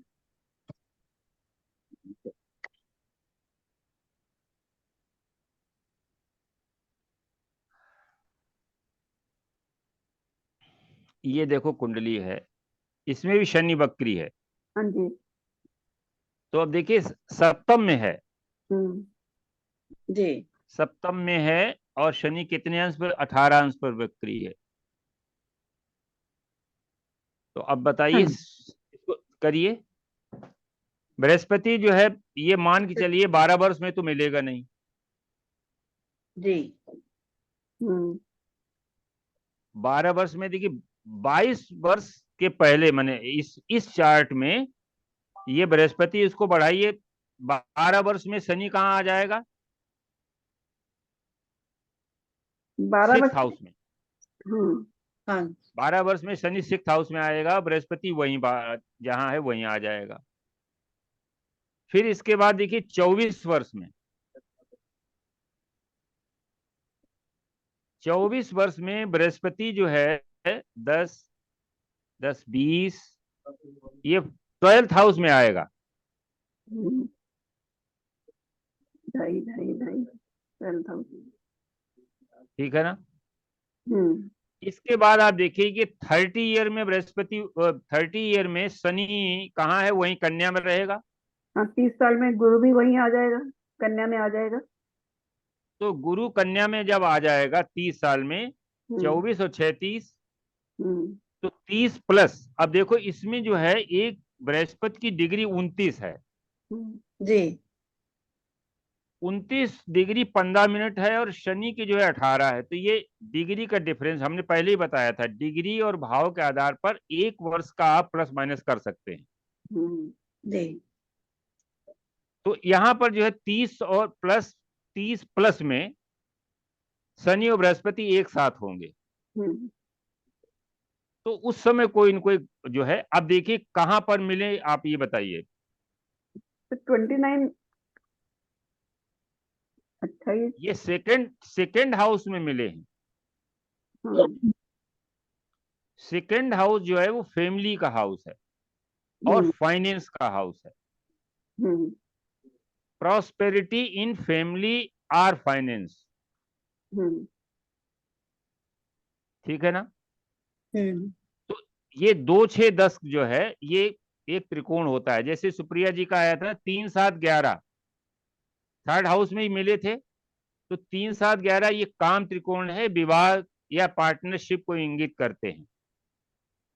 2 6 10 जो है ये कर्म को भी और फैमिली, सेकंड हाउस में फाइनेंस है, फैमिली है, स्पीच है, बहुत बेसिक एजुकेशन है, ये सारी चीजें हैं। तो हो सकता है एक प्रॉस्पेरिटी इन फैमिली, जैसे आप कहती हैं कि एक आपकी डॉटर का बर्थ हुआ। हाँ जी। अब इसमें ये 31 में देखिए हुआ था। 31 में हुआ ना। तो इस तरीके से हम दोनों को चलाएं। आप सब लोग अपने अपने चार्ट में इस चीज को कैलकुलेट करें कि ये घटना घट रही कि नहीं घट रही, और ये बृहस्पति की स्थिति पर निर्भर करेगी। बकरी में क्या होता है कि बकरी में ये पहले का भी फल देता है, अष्टम का भी फल देगा। बृहस्पति शनि अगर बकरी होकर के लग्न की तरफ आ रहा है तो वहां पर जो है, अगर अष्टम में है, अष्टम में बनेगा ना दोनों का। हाँ, अष्टम में बनेगा, बकरी होगा। बृहस्पति अष्टम में जब बना तो 38 ईयर में कोई, आप बताइए 38 ईयर में क्या हुआ था? तब हस्बैंड की प्रमोशन हो गई थी। हो गई थी ना। हाँ। तो वो तो स्वाभाविक है, उनका प्रमोशन होगा तो उसका लाभ तो आपको भी मिलेगा ना। प्रॉस्पेरिटी तो आपकी, उसे घर में मान लो कोई चीज आएगी तो उसका उपयोग आप भी करेंगे। हाँ जी, ये तो है। लेकिन इसमें एक कुछ मिस हैपनिंग भी हुई होगी। सर वो क्या हुआ था? 36 साल में हुई थी। मेरा एक्सीडेंट मिस हुआ। हैपनिंग हाँ, मेरा एक्सीडेंट किसका? हुआ। मेरा मेरा और हस्बैंड दोनों इकट्ठे जा रहे थे, चोट मेरे को लगी थी। अच्छा अच्छा। कारण ये है कि यहाँ केतु बैठा है। हम्म। केतु प्रॉब्लम का क्रिएटर भी है कि उस समय जब यह वक्री होकर के ये शनि से अष्टम में बृहस्पति आया, या यूं कहें कि गुरु से छठे भाव में शनि का गोचर, हम्म। और वहां पर केतु बैठा, तो हम ये कह सकते हैं शनि केतु जब मिलते हैं तो कोई न कोई प्रॉब्लम देते हैं। आपको छुट्टी लेनी पड़ी होगी जॉब से। हाँ जी, 9 महीने की छुट्टी दी थी। हाँ, तो आप देखिए केतु क्या करता है, शनि केतु मिले, हम्म। शनि केतु मिले, जब भी शनि केतु मिलते हैं ट्रांजिट में तो प्रॉब्लम होती है कहीं न कहीं, क्योंकि बृहस्पति देख रहा है शनि को, इसलिए क्विटिंग नहीं हुई और जॉब गई नहीं, लेकिन जॉब से अलग किया, आपने छुट्टी ली होगी। हाँ जी। तो देखिए इसमें ये जो है कैसे निकलते हैं रिजल्ट, कैसे निकल, ये हम लोगों का यही हम लोग सीख रहे हैं, कोई नई चीज सीख नहीं रहे, सभी लोग जानते हैं। अब केतु हमें दिखाई पड़ा तो मैंने इसको लगाया, वो लग गया। केतु प्रॉब्लम क्रिएटर है। शनि जब आकर के वक्री आकर के केतु से मिला तो उस समय जो है आपको जॉब से भी दिक्कत हुई, और बृहस्पति से छठे में जब आता है तो कोई एक्सीडेंट नहीं देता है, जीव है। छठा आठवां बारहवां, लग्न से छठा आठवां बारहवां, बृहस्पति से छठा आठवां बारहवां जब भी एक्टिव होता है तो कोई न कोई जो है डिजीज जरूर मिलती है। तो इस तरीके से जो है ये जो ईयर्स हैं इनमें घटती जरूर है घटना। अब वो किसके माध्यम से घटती है, कैसे घटती है, ये जो है आप अपने हिसाब से लगा के देखें सब लोग। और अब हम शुरू करेंगे वर्ग कुंडलियां का महत्व, और कैसे हमने कहा था D4 चार्ट हम लोग कैसे पढ़ेंगे। किसी को अगर कोई कुंडली लगवानी हो तो कुंडली अभी लगवा दें, उसके बाद फिर हम शुरू करें। अब ये श्रवण मिश्रा जी कुछ कह रहे थे। हाँ, ये बता दीजिए, अगर ये कुंडली है शनि मेरे और सुनिए पास। सुनिए सुनिए, हाँ क्वेश्चन क्वेश्चन कौन बोल रहा है सर? हाँ, मैं एक कैलाश कुंडली शर्मा है। बोल रहा हूँ जी। मेरा ये था जी कि जी, अगर अगर शनि और गुरु इकट्ठे ही बैठे हो फिर कौन से ईयर में देखना है? बताया ना, तो 40 ईयर में भी देखो। अब वो अच्छा, डिग्री वाइज निर्भर करेगा। धन्यवाद जी, देखो धन्यवाद। देखिए एक ही आपका अगर एक साथ बैठा हो तो आप उसको देखें। 42 ईयर में, 41 से 42 ईयर में कोई न कोई जो है आपको प्रॉस्पेरिटी का कोई चांस मिला होगा, बताएं। मेरा इकट्ठा नहीं है जी, मैं मेरा मेरा 11th में है, मेरा 11th नहीं में है। है तो फिर आपको 25th ईयर में क्या हुआ था? 25th ईयर में तो शायद मैं डिग्री कंप्लीट की थी अपनी पोस्ट ग्रेजुएशन। कुछ घर में शादी वगैरह हुई थी आपकी? नहीं, शादी मेरी बाद में हुई थी, शादी बाद में हुई। मैं ध्यान रखता हूँ, सर्विस मैं की, इसको हाँ जी। नहीं, डिग्री सर्विस की थी वगैरह मेरी। की? मेरी नहीं, मेरा 28th में हुई थी, क्या कहते हैं, नौकरी। 28th में नौकरी हुई है 28? मेरी। नहीं तो मतलब बकरी है क्या कोई प्लेनेट दो में से? वक्री तो नहीं जी, वक्री कोई भी नहीं मेरा। एक्सचेंज में जुपिटर या सैटर्न एक्सचेंज में है क्या कहीं? मेरी सर मेरी काल पुरुष की कुंडली है। 6th में मेरे गुरु हैं और 8th में मेरे शनि और बुध है। शनि और, अच्छा 6 में बुध है, शनि और, 8th में शनि और बुध है। हाँ समझ गया। तो और 11th में 6th हुआ, में, हाँ जी, हाँ जी। 11th में हुआ तो 11th का मतलब तो 25 ईयर हुआ कंप्लीट। तो एक आध साल 26 में कुछ हुआ डिग्री का अगर देख लेंगे तो हो सकता है। जुपिटर क्या आपका कम डिग्री का, 4-5 डिग्री का है? वो मैं मुझे याद नहीं जी, मैं देखता चलो हूँ। इसको देख लीजिएगा, कोई न कोई लगता जरूर, उसको एक वर्ष आगे पीछे करके देखिएगा। ठीक है जी, बस वो डिग्री पे भी धन्यवाद जी। थोड़ा सा निर्भर करता है। मान लीजिए डिग्री बृहस्पति की 5 है और शनि की 28 है, तो हम उसको मान लेते हैं कि जो है वो आगे ईयर बदल जाएगी। ठीक है जी, ठीक है, धन्यवाद जी। सर अगर बृहस्पति और शनि दोनों ही वक्री हैं तो क्या होगा? युति है, दोनों दोनों बकरी वक्री हैं, हैं। दोनों बकरी हैं तो 4 चांस मिल सकते हैं। अच्छा, कि सर मेरी अब देखो डॉटर का है ना। हाँ नहीं, अब देखिए बकरी का मतलब आप ये समझिए डिग्री पर है। मान लीजिए जी। कि मेष राशि में 28 अंश पर बकरी है, इसका हम्म मतलब है कि शनि जो है मीन राशि से बकरी हुआ है। हम्म। ठीक है ना? जी अगर सर। मेष राशि में 28 अंश पर शनि बकरी है, इसका मतलब शनि जो है लगभग 7 अंश तक बकरी रहता है। हम्म। तो 28 अंश पर बकरी है, इसका मतलब वक्रत्व जो है वो मीन राशि से स्टार्ट हुआ है। तो डिग्री ओके। इसमें बड़ा महत्वपूर्ण है। आप जो है उसको हम्म। डिग्री में देखिए। तो सर अगर वृष राशि में है पर 0 डिग्री का है और जुपिटर 7 डिग्री का है, वृष कंजंक्शन में है राशि में दोनों। कंजंक्शन में है, तो हम्म। शनि 0 डिग्री का है और जुपिटर 7 डिग्री का है वृष राशि में। अच्छा, तो ये बताइए 22 ईयर में कोई इसने माने वो मिला है, कोई इसको अवार्ड मिला है, कोई डिग्री इसने अपना हासिल की है क्या? सर 22 तो अभी कंप्लीट हुआ है नहीं, 22 में तो सर अभी ऐसा कुछ हुआ नहीं है। हाँ। अभी तो पढ़ ही रही है, 22 में तो अभी तो कुछ ऐसा हुआ नहीं है, 23 नहीं, कंप्लीट हो गया है बीटेक इसका। कुछ बीटेक कंप्लीट किया? बीटेक तो सर अब कंप्लीट होगा, तो जून ट्वेंटी में टू की कंप्लीट पूरी होगा। हो गई ना? हाँ 22 हाँ की पूरी हो पूरी गई। हो गई। जी हाँ, तो सर। उसमें हो गया ना। उसको एक मेरा जीवन का एक लाभ मिला भाई, मान ली फेल भी हो सकती थी, अच्छा सर।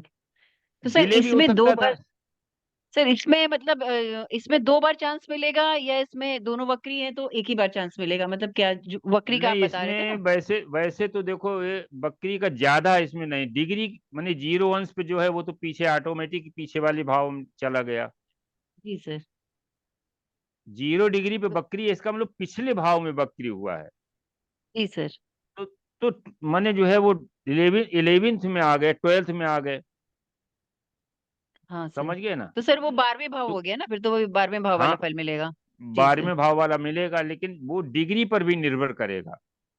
हम्म। अब ठीक है 12वें सर। भाव वो 30 डिग्री पर है, और शनि की हम्म। डिग्री क्या है? शनि की डिग्री क्या है? सर शनि की तो 0 है, जुपिटर की 7 है। हाँ, तो अब ये शनि तो 30 डिग्री पर हो गया पीछे, हम्म। और जुपिटर 7 पर है, तो डिफरेंस दोनों में कितना हो गया? 7 अंश का हो गया डिफरेंस। जी सर। तो वो मैटर करेगा थोड़ा सा, इसको कैलकुलेट करिए। तो अच्छा सर। हाँ, अगर माने 11th एक साथ में है तो आगे चल के हो सकता है कि आगे सर्विस करे तो 42 में कोई, लेकिन अभी इसको मिलना चाहिए 22 में भी, इसको कुछ न कुछ हासिल होना चाहिए 22 23 में। जी सर। देखिए, एक कुंडली ये पड़ी हुई है। जी आप बता रहे थे श्रवण सर जी डिटेल। हाँ, एक एक कुंडली है। ये लड़का अभी अभी 10 बताओ दिनों कुछ ना, अभी 10 अभी केवल अच्छा। चार्ट बताओ। अच्छा ठीक है। 14 मार्च 1980। बताने से क्या होगा ना, पता चल हम्म। जाएगा तो हम उसी तरीके से बताने ठीक लगेंगे। है ठीक है। कुंडली डालिए समय है 4:20 सवेरे का, लखनऊ, यूपी।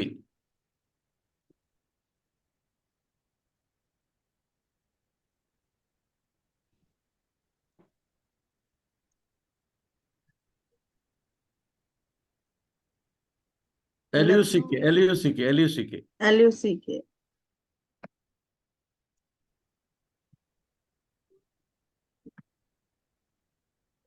जी जी। जी ये किसी दूसरे की अब कुंडली पहले है। सभी जी लोग इस कुंडली को देखें पहले। जी।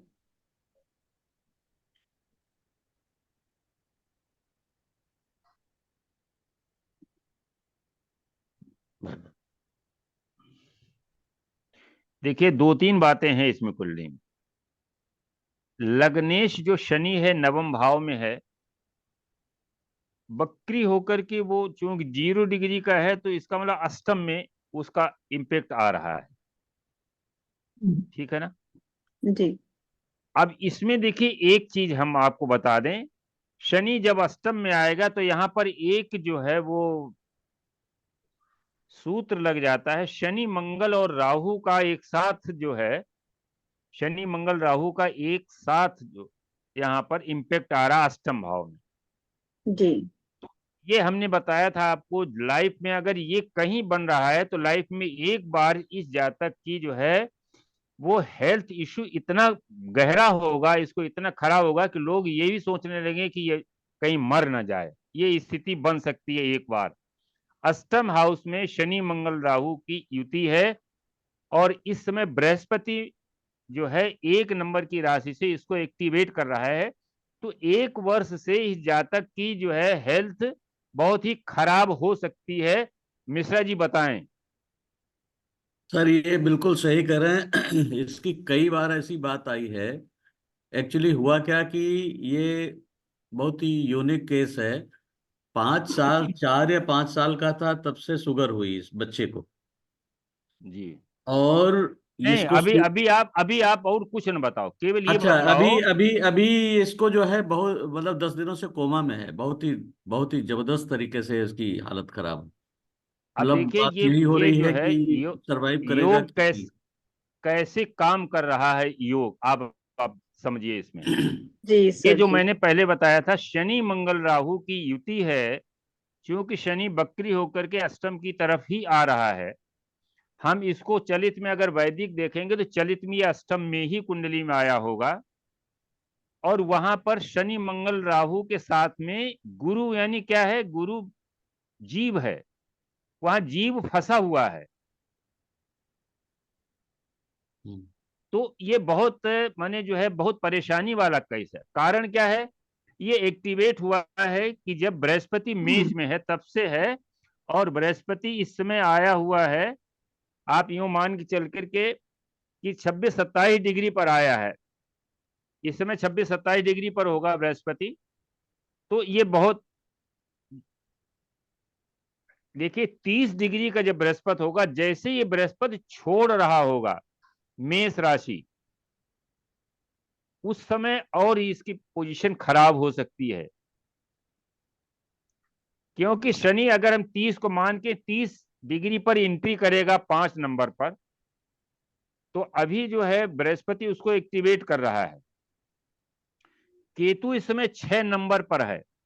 जी शनि और केतु की ठीक युति है। और बृहस्पति 1 नंबर पर है, राहु और बृहस्पति की युति है। जी ठीक है ना।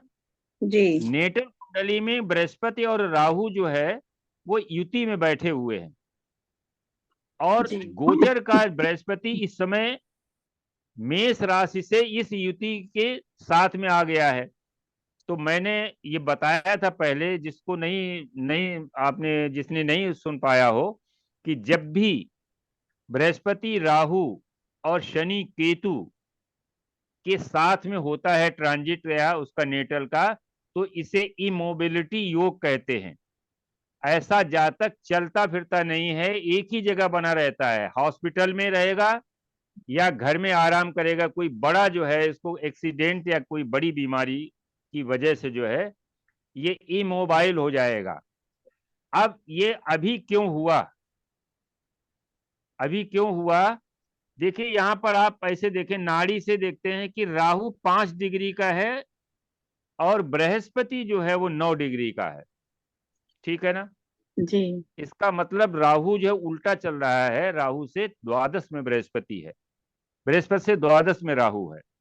राहु बैक होकर के 4 की तरफ आएगा, बृहस्पति जो है ये जाना चाहिए। लेकिन इसमें तो ये बहुत दीर्घायु योग बनता है, लेकिन बृहस्पति बकरी है, वो भी राहु की तरफ पीछे पीछे चल रहा है।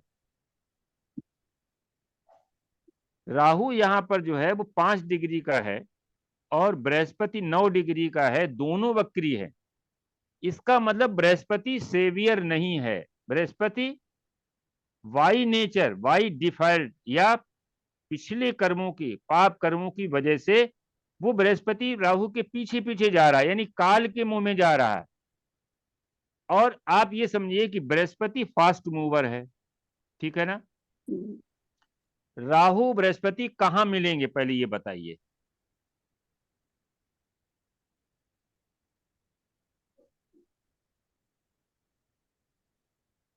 आप चार्ट में देखिए राहु और बृहस्पति कहाँ मिलेंगे। देखिए बृहस्पति जब आकर के आएगा, 2 डिग्री पे मिल जाएंगे। नहीं सुनिए तो 2 डिग्री पे कैसे मिल पाएंगे? राहु जो है स्लो चलता है, बृहस्पति फास्ट चलता है, बृहस्पति आगे निकल जाएगा। अब राहु इसको देखिए, वो बकरी है, लेकिन चलाएंगे तो हम बृहस्पति को आगे चलाएंगे ना। तो पहली साल तो यही सिंह में रहा, दूसरी साल में क्या हुआ, आया कन्या में, तीसरी साल में आया बृहस्पति या तुला में, चौथी साल में आया ये वृश्चिक में, ठीक है ना। 4 साल में क्या होगा, 1.5 साल राहु यहां रहा, 1.5 साल यहां रहा 4 में, तो 3 साल के बाद राहु और बृहस्पति की एक जो है वो त्रिकोण संबंध बन गया। तो ये बच्चा जब 3 या 4 साल का रहा होगा, उस समय से इसको प्रॉब्लम स्टार्ट हो गई। पहली प्रॉब्लम वहां स्टार्ट हुई जब ये 3 या 4 साल का रहा होगा। क्यों मिश्रा जी? 4 या 5 साल का था शायद, 5-6 साल तो का। 5 नहीं, 5 में ले सकते हो। 5 में क्या होगा कि बृहस्पति जो है सिंह में, धनु में जाएगा और ये 3 में आ जाएगा। राहु उल्टा चलेगा 5 साल में, तो मिथुन में आ जाएगा। 4 से और 5 के बीच में जो है एक बार है। क्यों ऐसा क्यों हुआ? ऐसा इसलिए हुआ कि नेटल में वो प्रॉमिज है, राहु और गुरु साथ साथ बैठे हैं, जीव और काल साथ साथ बैठे। अब इसको हमें देखना है कि आगे क्या होगा। सबसे पहले लग्न को देखा। लग्न जो है वहां पर अष्टम में, देखिए अष्टम में, लग्न से अष्टम में जो है बृहस्पति को हम शुभ मानते हैं, लेकिन बृहस्पति में अशुभ है, द्वादशेश है और 3rd हाउस का स्वामी है। ट्रांजिट में इसकी जो दृष्टि है वो तो अमृत डालेगी, लेकिन यहां पर जो बैठा हुआ अष्टम में पापी ग्रह के रूप में बैठा है, तो स्वास्थ्य तो खराब रहेगा, लेकिन एक विपरीत राजयोग भी है। ये एक अच्छे फाइनेंशियल हाउस में जो है, इसके माने जो जिस घर में इसका जन्म हुआ उनकी फाइनेंशियल पोजीशन अच्छी रही होगी। क्यों मिश्रा जी? सर इसकी ये है कि बहुत अच्छी, मतलब फाइनेंशियल स्थिति तो ठीक ठीक रही, लेकिन इसने अपने बल पे आप ये समझिए कि काफी बड़ा साम्राज्य पैदा खड़ा किया है। इसका जैसे ईंट का भट्टा और रियल एस्टेट का बहुत बड़ा काम और बहुत सारी चीजें इसके साथ में है। हेल्थ की नहीं देखो, वो प्रॉब्लम योग बहुत है। ज्यादा पहले है। आप देखिए, पहले इसको समझिए। इस कुंडली में जब प्रॉस्पेरिटी के लिए जब हम देखते हैं, तो हम पहले धन योग देखेंगे। धन योग का मतलब ये हुआ कि अगर द्वितीय भाव में धन का स्वामी है, द्वितीय का स्वामी, और एकादश में लाभ का स्वामी है, अगर ये युति करते हैं, तो ये युति कर रहे हैं, अष्टम में युति कर रहे हैं। द्वितीयेश जो है वो शनि बकरी होकर के आ रहा है, लाभेश मंगल वहां पर बैठा हुआ है, और बृहस्पति जो है वो द्वादशेश होकर के बैठा है। यानी विषम परिस्थिति से उठ करके इसने एक बहुत बड़ा धन जो है अर्जित किया। एक बहुत बड़ा धन योग है इसमें। लग्नेश जो है द्वितीय शनि है, ये बकरी होकर के ये वहां आ रहा है, मंगल के साथ में आ रहा है। तो शनि मंगल की युति जो है, कोई आप समझिए कि ईंट भट्टे का कारक भी है, कोई प्रोडक्शन सेंटर बन सकता है, कोई इंडस्ट्री बन सकती है शनि जो है, और मंगल मशीन का भी कारक है, अग्नि का कारक भी है। राहु इनको बढ़ाता है, इंडस्ट्री राहु है इसको सर, बढ़ाता इसकी इंडस्ट्री है। है जी। इसका जो है लोहे का काम है, लोहे के जो हाँ, तो वही मैंने, नट बोल्ट लोहे की बोलते हैं इंडस्ट्री वो है, करते हैं जी। तो शनि मंगल इंडस्ट्री है, वो भी काम हो सकता है, ईंट भट्टे का भी काम हो सकता है। तो इसने किया तो, लेकिन ये किया जो है at the cost of health, क्योंकि अष्टम में वो योग बना हुआ है। लग्नेश जो है हमारा कमजोर हो गया है, धन भाव में बैठा तो है, देखिए फल तो आपको 9th हाउस का भी देगा शनि, तो 1-9 का संबंध भी एक धन योग है, 1-9 का संबंध भी धन योग है। दूसरा यह है कि नवमेश जो है ये द्वितीय भाव में बैठा हुआ बुध, ये भी एक धन योग है, और ये परिवर्तन में बैठा है। द्वितीयेश और नवमेश का परिवर्तन योग है। शनि अपनी राशि में द्वितीय भाव में पहुंचेगा, बुध अपनी राशि में कन्या में आ जाएगा, यहां पर बुध उच्च का हो जाएगा, वहां पर शनि जो है वो अपने घर में पहुंच जाएगा। लेकिन ये परिवर्तन इसके लिए अच्छा नहीं है। कारण क्या है, शनि जो है वो केतु के पास पहुंच गया। सूर्य और केतु दोनों शनि के शत्रु हैं। पिता से इसकी अनबन, पिता के ना चाहते हुए ही इसने स्वेच्छा से ये सब अपना काम फैलाया, और वहां पर इसको 30 साल की उम्र जब आई तो इसको एक बड़ा झटका भी लगा, नुकसान भी हुआ होगा, क्योंकि शनि जो है केतु के पास पहुंच गया। बुध के लिए तो अच्छा है, बुध अपने घर में आ गया, उच्च का हो गया, व्यापार, बुध व्यापार का कारक भी है। और एक्सचेंज में आप समझते हैं कि प्लैनेट उसी डिग्री पर आता है। बुध जो है, शनि जब यहां से जाएगा तो शनि पहुंचेगा वहां पर 15 डिग्री पर, और बुध यहां पर आएगा 0 डिग्री पर। तो अब वो बुध जो है, जो यहाँ 0 डिग्री पर आया एक्सचेंज के बाद, वो यहां आकर के मंगल राहु से मिल गया, तो ये ड्रिंक भी करने लगा, इसकी आदतें नहीं, खराब हो गई। ड्रिंक नहीं किया है। ड्रिंक इसलिए नहीं किया क्योंकि उसको शुगर की प्रॉब्लम थी, लेकिन नहीं, लेकिन ये आदतें इसकी खराब हुई, आदतें तो बहुत ही, आदतें तो मतलब जैसे अनएथिकल। ये सारी एक्टिविटीज इसकी अनएथिकल एक्टिविटीज इसके पास बहुत थी। एक माफिया जैसी स्थिति रही इसकी। हाँ, हाँ, तो वो उस तरीके से है। बात बाकी अन्य चीजें हैं इसका। अब ये समझो कि जैसे अगर हम प्रिडिक्ट करना चाहें तो इसका शनि जो है बृहस्पति से 12वें भाव में बैठा है, तो 22 साल 23 साल से इसने अपना स्टार्ट कर दिया कि कुछ न कुछ इसने अर्निंग स्टार्ट कर दी। बृहस्पति 12th में है शनि से, और इसके जन्म कब का है, बृहस्पति 6 का है, 30 और 15, करीब 42 साल का हो गया क्या? हाँ, 42 साल का हो गया है, और अभी वही है कि बड़ा टिपिकल वाला, इसीलिए अब हाँ, से 42 साल इसलिए कि शनि जो है कन्या से वहां पहुंचा, 45 साल में पहुंच जाता मीन में। तो अभी 2 साल मीन में नहीं, कुंभ में है, 0 डिग्री का है, कुंभ में है, तो इसका मतलब 42-43 साल का हो गया। इसका बर्थ जो है वो 80 का है, जी। 80 तो 43 में 43 हो गया इसका। तो अब जो है इसके बाद जो है, अब आप इसका ये भी समझ सकते हैं कि इसका जो पंचमेश है, पंचमेश का मतलब ये हुआ, ये शुक्र है, और शुक्र जो है 4th हाउस में है। ज्यादा पढ़ा लिखा नहीं है क्या? पढ़ा लिखा नहीं क्या, हर चीज से ट्राई किया है, बीटेक में एडमिशन लिया, हो नहीं पाया। अच्छा, पढ़ाई में भी ऐसे ही रहा, तो देखिए बस इसका दो ऐसे रहा कारण है। पूरा। पंचम हाउस का स्वामी जो है जब 4th में जाता है तो एक धन योग बनाता है, केंद्र त्रिकोण का।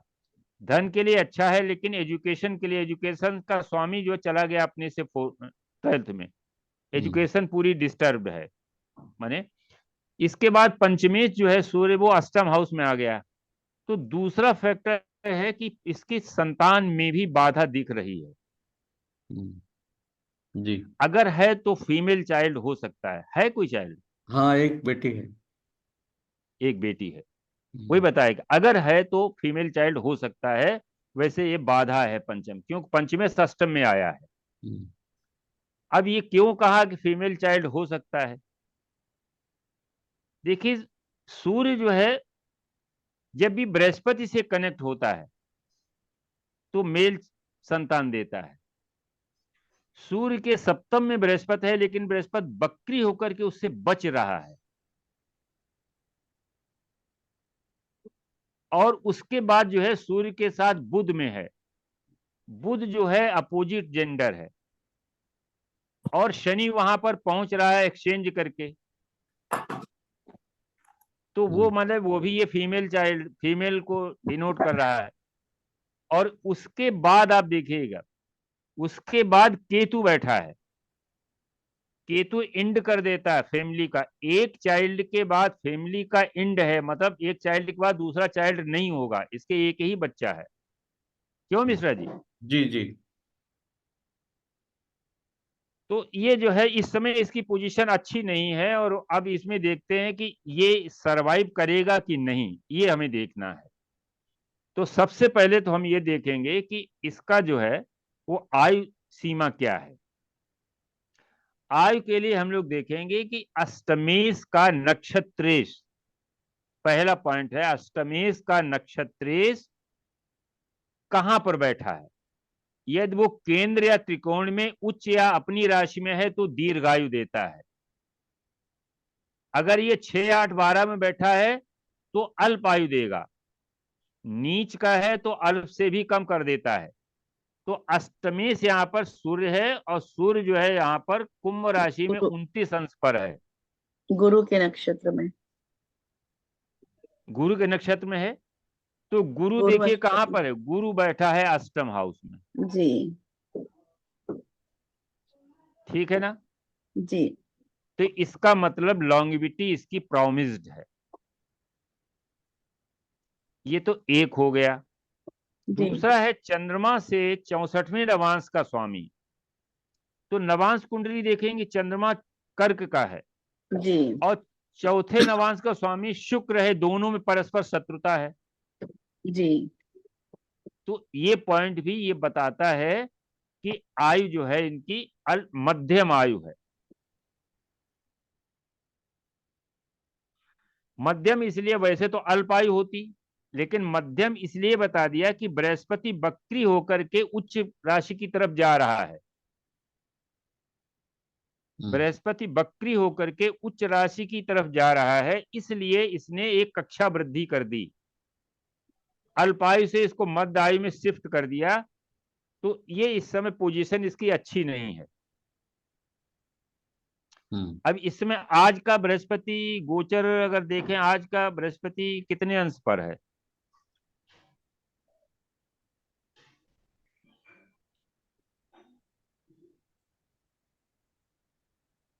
राहु 12 में है इस समय और केतु 26 के करीब होना चाहिए। गुरु जुपिटर हाँ गुरु 13 हाँ डिग्री जी, के, 13 डिग्री के, नहीं नहीं नहीं, नहीं, आज की डेट में 4 फरवरी 13 ही 13 है, डिग्री का। लेकिन 13 हाँ 13 का ये कैसे हो? अतिचारी है। अभी अतिचारी हो जाएंगे, अतिचारी हो जाएंगे वो अप्रैल तक। अभी बात माना, यहाँ बात माना हाँ, या धीरे ये हाँ, आज तो से 13 डिग्री। कल से हो गए हैं अतिचारी, कल से हो गए हैं। जी जी एक्चुअली डिग्री तो कम है, अतिचारी है। हाँ, तो अब ये देखो डिग्री कम है, अब ये कहाँ पे शो हो रहा है? हाँ जी डिग्री तो कम है, बृहस्पति की डिग्री देखिए आगे आगे बढ़ेगी डिग्री। जी बृहस्पति जैसे ही ये पहुंचेगा तो पोजीशन तो देखो गड़बड़ है। ट्रांजिट का राहु नेटल, ट्रांजिट का जुपिटर नेटल राहु से कनेक्ट हो रहा है। जी 1 नंबर से ये ठीक है ना। जी और इसके बाद जो है शनि जो है, इसमें नेटल का शनि जो ट्रांजिट जो है वो केतु से, जी केतु शनि के ऊपर से आ रहा। तो एक तो इसका प्रोफेशन जो है पूरी तरीके से इस समय बंद है और इसका जो हेल्थ है वो भी गड़बड़ है।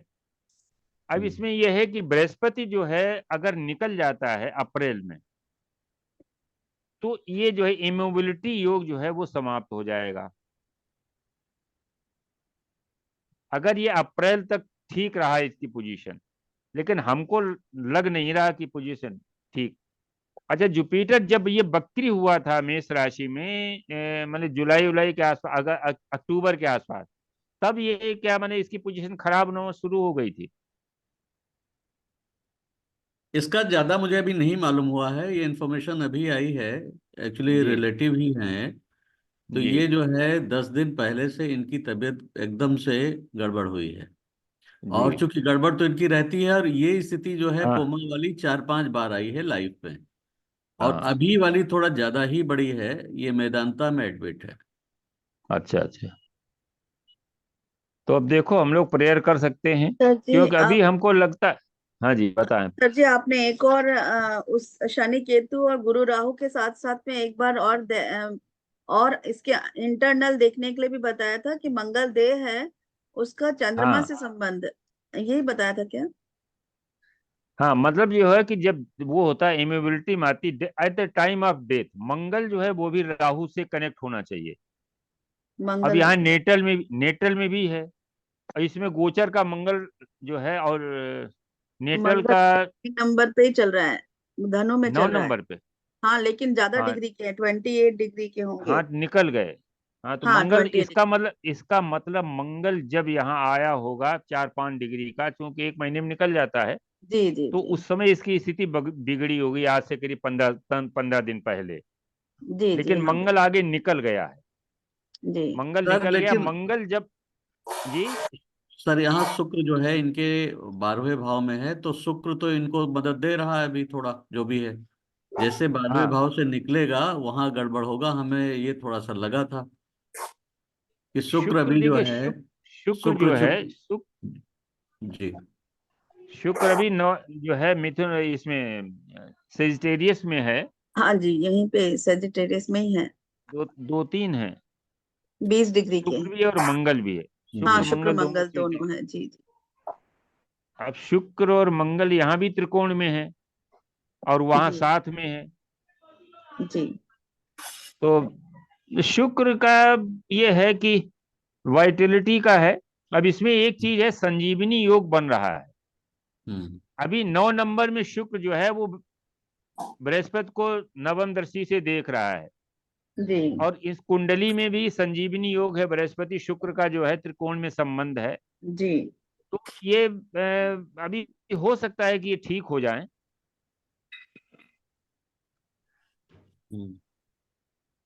लेकिन शुक्र ज्यादा दिन नहीं है ना, दिक्कत तो ये है, इसी वजह से थोड़ा सा, एक्चुअली 20 डिग्री का है शुक्र भी, तो मुश्किल से ज्यादा हमें लगता है 7-8 दिन, 7-8 दिन रहेगा, 8-9 दिन। 45 का है अभी। और गोचर राहु का हो गया, राहु का गोचर इस समय मीन राशि से है, तो कोई टच हो नहीं रहा। केतु केवल शनि से है, और जुपिटर जो है, जुपिटर जब तक मेष में है तब तक हमको दिक्कत लग रही है, और हम्म इस समय जुपिटर शुक्र के साथ में तो संजीवनी योग भी बन रहा है, तो अभी तो कोई दिक्कत नहीं है। जी दिक्कत जी हमको तब लगेगी कि जब या तो शुक्र वहां से हटे 9 नंबर से, या बृहस्पति 1 नंबर से हटे, तब दिक्कत लगेगी। फिलहाल अभी अभी जो है वो स्थिति नहीं बन रही है। जी जी फिलहाल हम लोग जो है ईश्वर से प्रार्थना करते हैं कि वही ठीक होकर के आ जाए। अगले संडे को हम लोग मिलेंगे, तब पता करेंगे क्या पोजीशन हुई। जी बहरहाल हम लोग कुंडली को दोनों तरीके से देखने का प्रयास करते हैं कि मतलब जो है कैसे कुंडली में अन्य चीजें तो अच्छी हैं, चंद्रमा जैसे लग्न में बैठा हुआ है, सप्तमेश लग्न में बैठा हुआ है, तो ये भी एक अच्छा, चूंकि सप्तम भाव केंद्र है और लग्न त्रिकोण और केंद्र दोनों है, तो ये भी एक धन योग है। तो ये अपने प्रयास से इसमें एक सबसे बड़ी ये चीज है कि इसमें देखिए, बृहस्पति इसका बकरी है, मंगल बकरी है, शनि बकरी है और बुध बकरी है।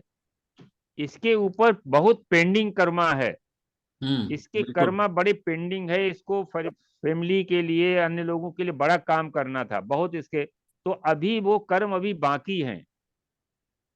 कर्म कर्म इसके ठीक नहीं हुए हैं, खराबी हुए हैं इस लाइफ में हाँ, भी। तो अब इसने यही किया कि वो तो अभी हाँ वो कैरी ऑन करेंगे, अभी वो कर्मा कैरी ऑन करेंगे, हाँ तो इसलिए इसका स्वास्थ्य तो गड़बड़ है। हम्म अब देखो, केंद्र में केवल 1-2 शुभ ग्रह हैं और त्रिकोण में कोई शुभ ग्रह नहीं, तो 2 शुभ ग्रह केंद्र में एक अच्छा फल करते हैं। शुक्र जो है वो वहां दिग्बली है,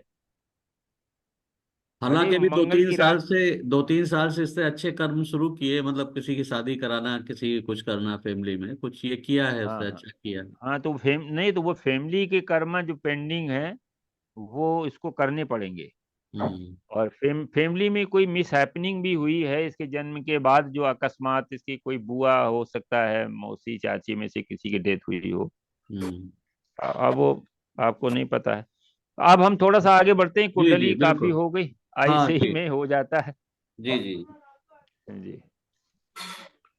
अब हम ये कह रहे थे कि जो वर्ग कुंडलियां हैं, हम्म वर्ग कुंडलियों की आवश्यकता क्यों पड़ी, इसके लिए आप सब लोग अभी पढ़ ही चुके हैं कि एक लग्न जो है वो 2 घंटे की होती है, और 2 घंटे के लग्न में पूरे विश्व में बहुत से लोग जो है वो पैदा होते हैं, और उनकी सबकी कुंडली लग्न एक जैसी होती है। केवल हो सकता है लग्न की डिग्री तो वेरी करेगी, जब लग्न की डिग्री बदलेगी हर 2 मिनट पर, क्योंकि षष्ठ्यांश कुंडली 30 मिनट की होती है, 30 कला की होती है, और 30 कला 2 मिनट के लिए होता है। 1 डिग्री 4 मिनट के लिए लग्न आगे बढ़ती है, लग्न फास्ट चलती है, 2 घंटे में एक लग्न पूरी हो जाती है।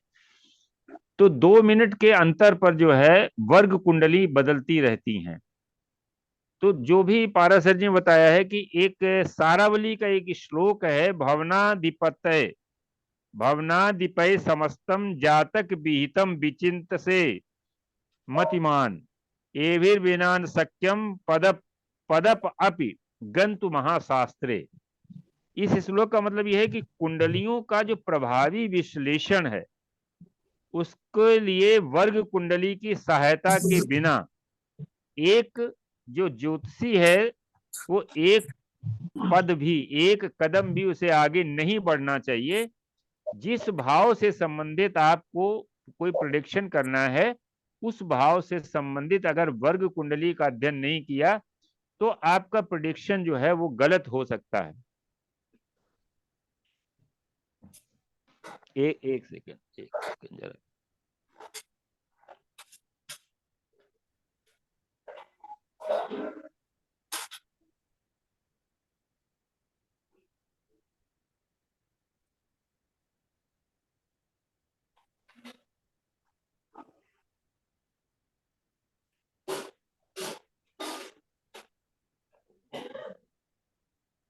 सर आप म्यूट पे हैं, म्यूट पे हैं।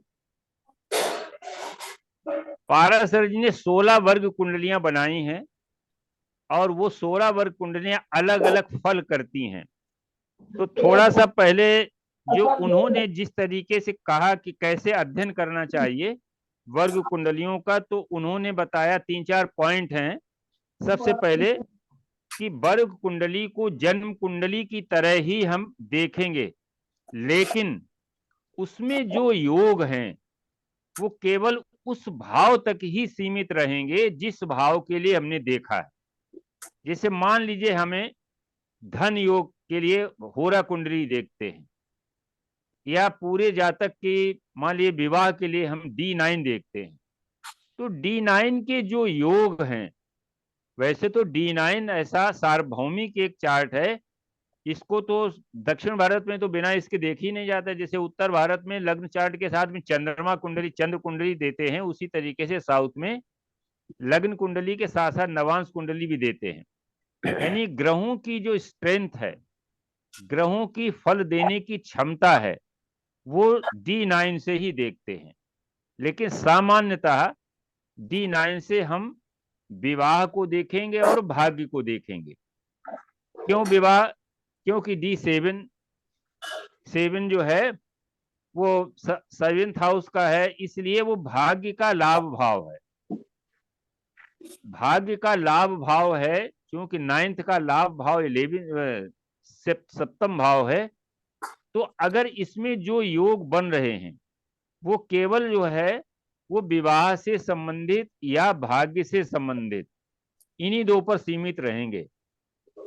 स्ट्रेंथ तो कहीं भी आप लगा देंगे। मान लो D10 को हमें देखना है, तो D10 में प्लैनेट कैसे जा रहा है, अगर वो D9 से पावरफुल होकर के D10 में बैठा है तो फिर वो अच्छा फल करेगा।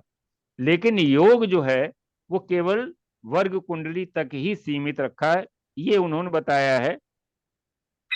इसके बाद जो है वर्ग कुंडली के लिए बताया कि वर्ग कुंडली तभी सही बनेगी जब समय, वर्थ टाइम जो है वो सही समय पर ज्ञात किया गया हो।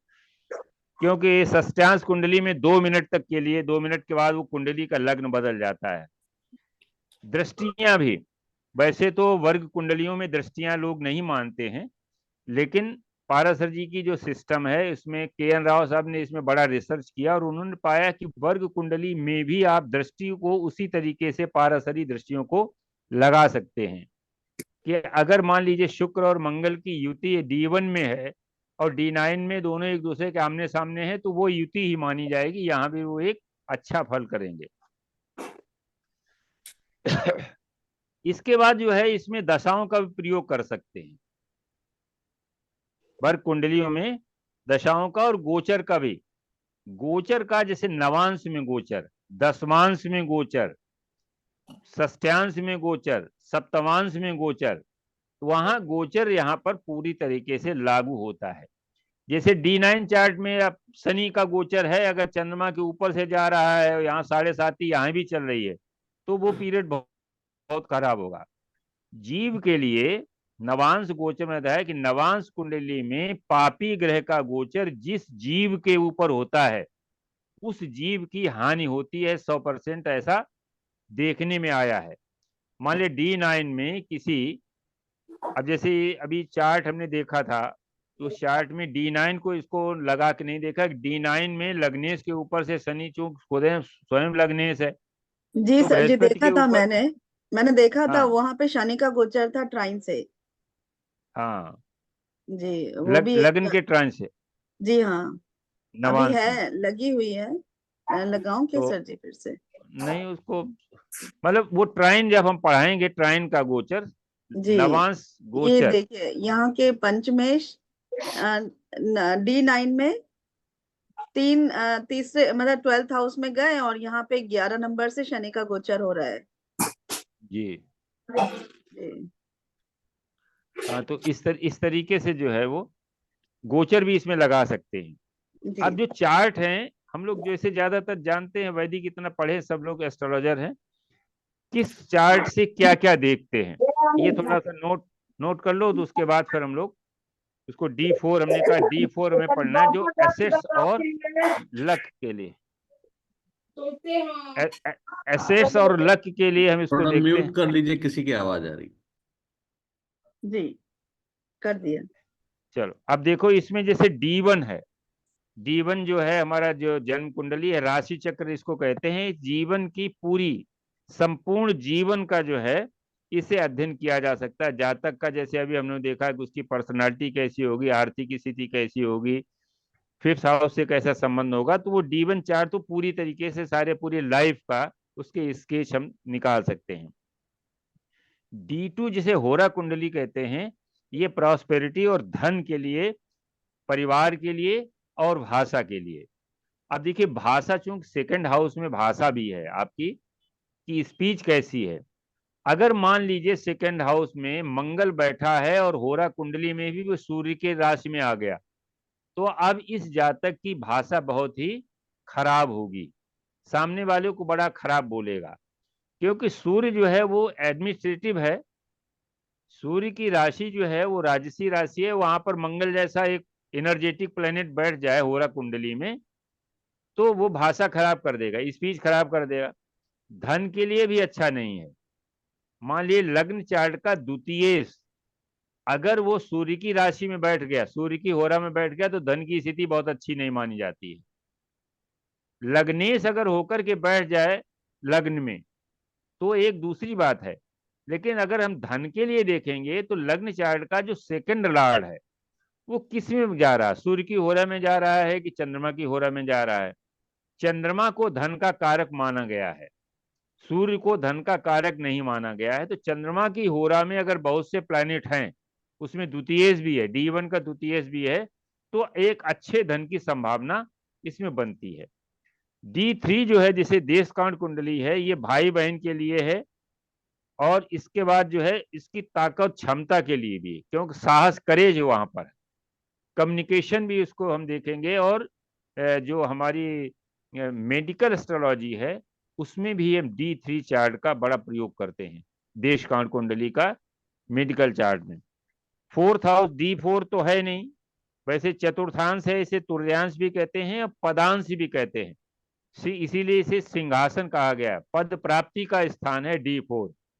तो हम लोग जो है इससे पहले नोट कर लें, तो D4 को हम लोग फिर पढ़ेंगे काफी डिटेल में, और बड़ी कई कुंडलियों पर लगा करके, कि जो एसेट्स हैं जितने लाइफ में, जितनी लग्जरीज हैं, अच्छी चीजें हैं, वो हम D4 से कैसे इसको प्रिडिक्ट करेंगे। इसके बाद सप्तमांश जो है संतान के लिए और संतान की संतान के लिए। किसी भी डिविजनल चार्ट का जो लग्न है वो उस भाव को इंडिकेट करेगा जिस भाव से संबंधित वो चार्ट है। D7 जो है वो संतान के लिए है, D1 का संतान पंचम हाउस से देखेंगे तो D7 का जो लग्न है वो पंचम हाउस को पूरी तरीके से बताएगा।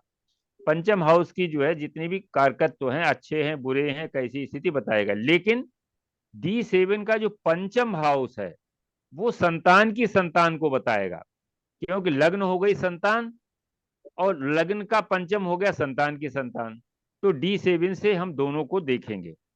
इसके बाद D9 जो है ये एक अनुपूरक कंप्लीमेंट्री जो है चार्ट है, और इसमें जीवन साथी, वैवाहिक जीवन और जितनी भी साझेदारियां हैं, पार्टनरशिप है, उससे हम देखेंगे। और मुख्य रूप से प्लैनेट की स्ट्रेंथ को देखेंगे कि प्लैनेट की स्ट्रेंथ क्या है। दशमांश जो है इसे धर्मांश भी कहते हैं, कर्मांश। D10 जो है वो ये कर्म है, D10 संपूर्ण कर्म है। जैसे हमारा D1 का जो 10th हाउस है वो पूरा फुल कर्म है हमारा, इस जन्म का, पिछले जन्म का। और D10 का जो है वो 10th हाउस वो वर्तमान कर्म को बताएगा कि वर्तमान में आपको क्या क्या करना है। तो D10 का जो है 10th हाउस हम देखेंगे। फिर द्वादशांश जो है D12 ये माता पिता से संबंधित है। अब माता पिता से इसे कैसे, D12 जो है जैसे देखा जाए लग्न से द्वादश भाव, यानी हमारी पहली वाली जन्म से पहले की स्थिति। तो जन्म से पहले की स्थिति हम उसमें selection of mothers and parents का, तो माता पिता के लिए देखेंगे। और पूर्व जन्म से संबंधित है, क्योंकि 12th हाउस जो है हमारा लग्न से पहले की, तो लग्न से पहले का मतलब हमारे पिछले जन्म की क्या स्थिति है। 9th हाउस अगर हमारा पिछला जन्म मान ले तो 9th हाउस का 4th जो है वो 12th हाउस है। पिछले जन्म के जो हमारे एसेट्स हैं, अच्छे हैं, कर्म हैं, वो 12th हाउस से देखेंगे। षोडशांश है D16 है, ये चल संपत्ति और सामान्य सुख। इसके बाद विश्वांश D20 में आध्यात्मिक पूजा आराधना। आज ये चीजें देखेंगे, इनसे हमें आगे कितना होगा। D27 जो है वो हमारा, D24 जो है वो शैक्षिक एजुकेशन के लिए D24 देखेंगे। अगर हमें किसी विशेष दिशा में इस शिक्षा को देखना है तो 4, 5, 9 का कनेक्शन देखेंगे। जैसे हम लोग वैदिक में पढ़ते हैं 4, 5, 9 का कनेक्शन अगर अच्छा है तो फिर एजुकेशन, हायर एजुकेशन करें। फिर हम उसको अगर हम बाइफरकेट करना चाहते हैं दिशा क्या है, तो D24 का लग्न देख लेंगे। जिस ग्रह से संबंधित लग्न है उससे संबंधित सब्जेक्ट में एक्सपर्टाइजेशन होता है, ये D24 से हम लोग देख लेंगे। फिर इसके बाद जो है D27 जो है ये शारीरिक क्षमता और कमजोरियों का है, हेल्थ के लिए। और D30 जो है त्रिशांश है। त्रिशांश में हम दुर्भाग्य को, बुराई को और अरिष्ट को इससे देखते हैं। इसके बाद हमारा जो आता है D40 में सामान्य शुभ प्रभाव क्या है कुंडली के। इसके बाद D45 में चरित्र और आचरण। अगर हमें किसी जातक को देखना है तो उसका आचरण कैसा होगा, तो D45 हम लगाएं। D60 जो है वो संपूर्ण, जिस तरह से D1 हमारा संपूर्ण लाइफ का है, D60 जो है उसी प्रकार से संपूर्ण जीवन की शुभ और अशुभ घटनाओं को, अगर पाप षष्ठ्यांश में कोई लग्नेश अगर पाप षष्ठ्यांश में आ जाता है तो वो खराब हो जाता है, भले ही वो सभी वर्गों में अच्छा हो। फिर इन वर्गों को उन्होंने बांटा है 6 वर्गीय, सप्तवर्गीय, 10 वर्गीय और 16 वर्गीय, इनकी पावर्स अलग अलग हैं। D4 जो है वो कहा गया है कि इससे पारस जी ने यह भी बताया है कि D4 में कि भाग्य को भी तुर्यांश भाग्यंतिम ये कहा गया है। पारस जी ने लिखा तुर्यांश यानी D4 से भाग्य को देखते हैं। कैसे भाग्य को कैसे देखेंगे बताइए। भाग्य तो हमारा है 9वां हाउस, ठीक है ना, और 9वां हाउस जो है वो पिता का भी है और 4th हाउस माता का भी है। तो 9वां हाउस से अगर हम देखेंगे तो हमारा 4th हाउस जो है पिता का अष्टम पड़ गया। जी तो सामान्य, आप ये सामान्य समझिए कि अगर 4th हाउस अच्छा है तो पिता की लॉन्गेविटी अच्छी होगी, और जब पिता की लॉन्गेविटी अच्छी है तो पिता का साथ बहुत बहुत समय तक रहेगा। आप देख लीजिए जिस भी कुंडली में 4th हाउस जिसका अच्छा है, 4th हाउस में कोई एफ्लिक्शन नहीं और सूर्य ठीक है, तो उसको पिता का बहुत दिन तक पिता का साथ मिलता है। अब पिता से संबंध कैसे बनेंगे, ये लग्नेश और नवमेश के परस्पर संबंध से।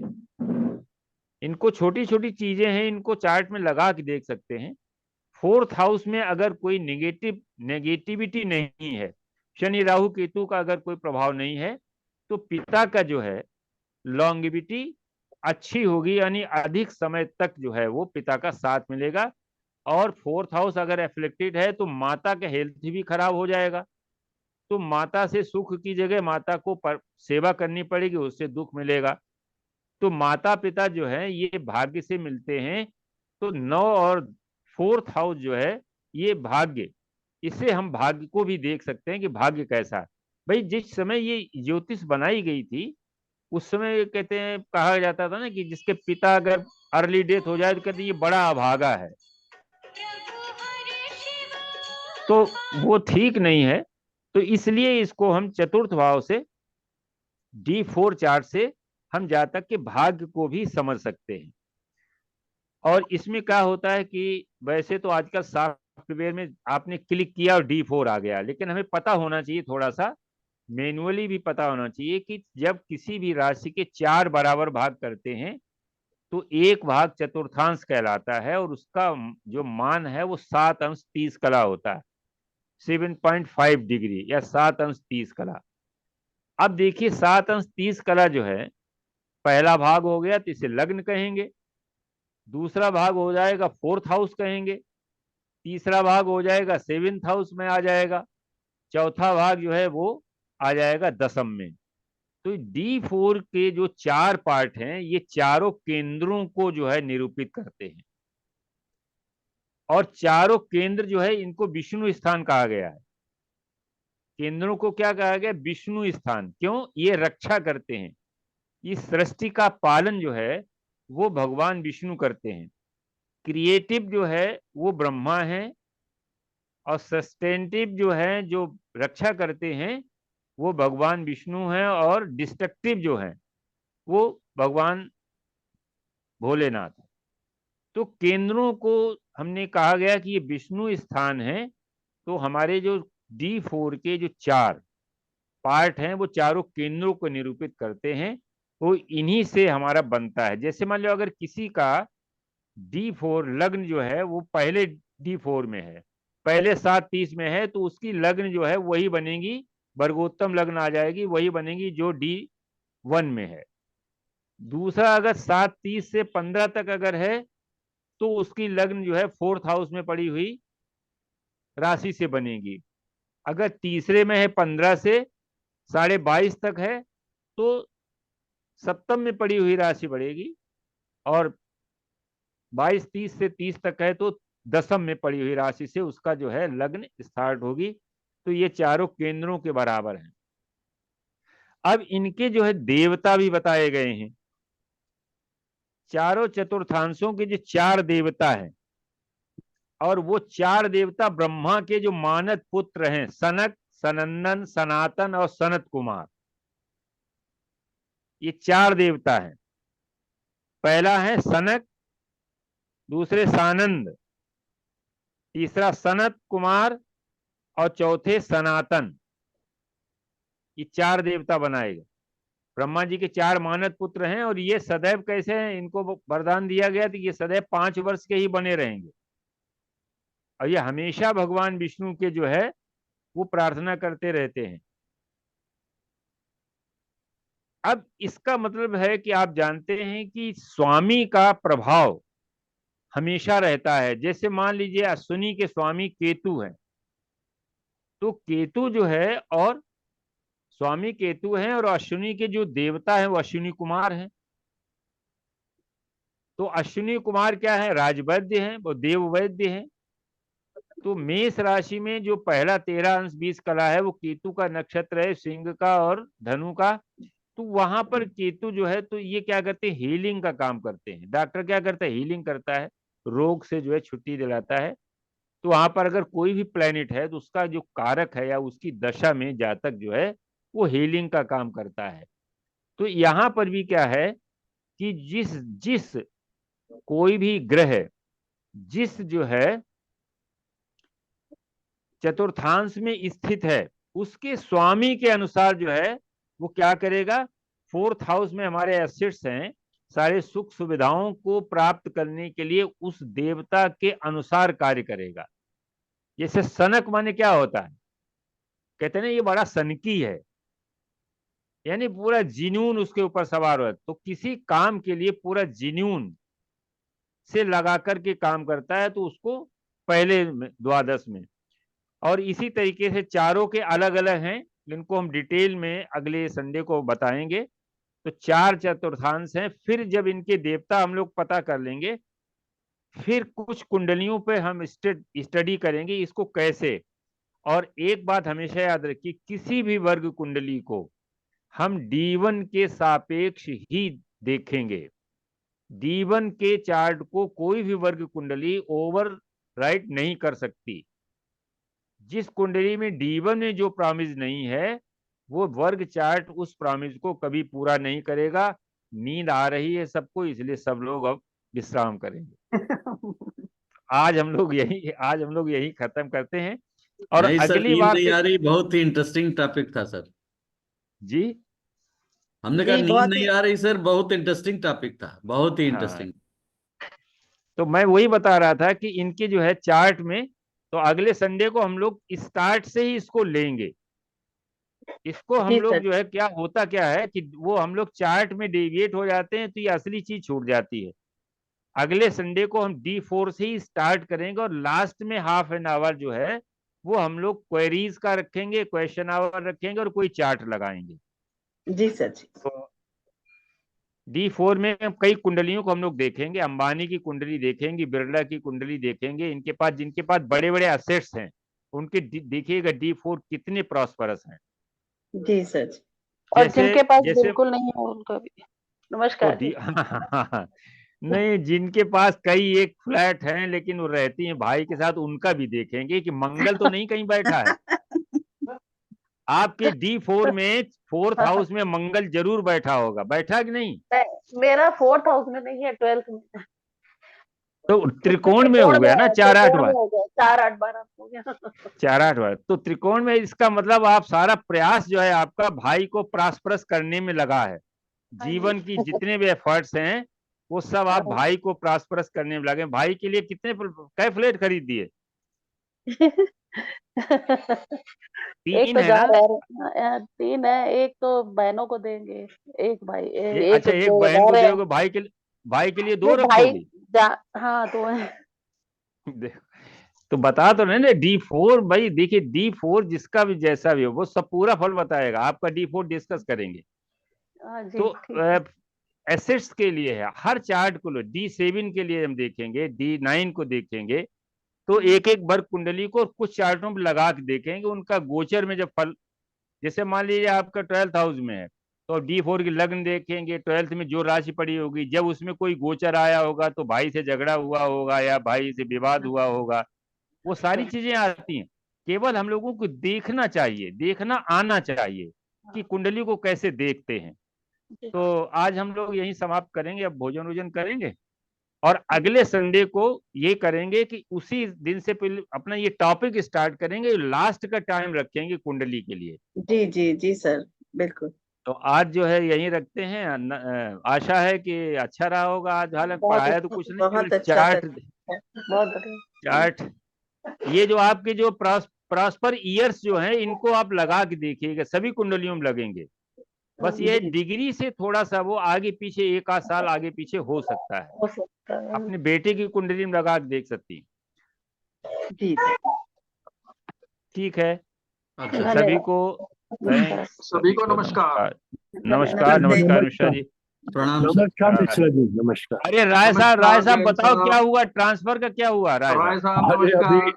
अभी लटका हुआ है।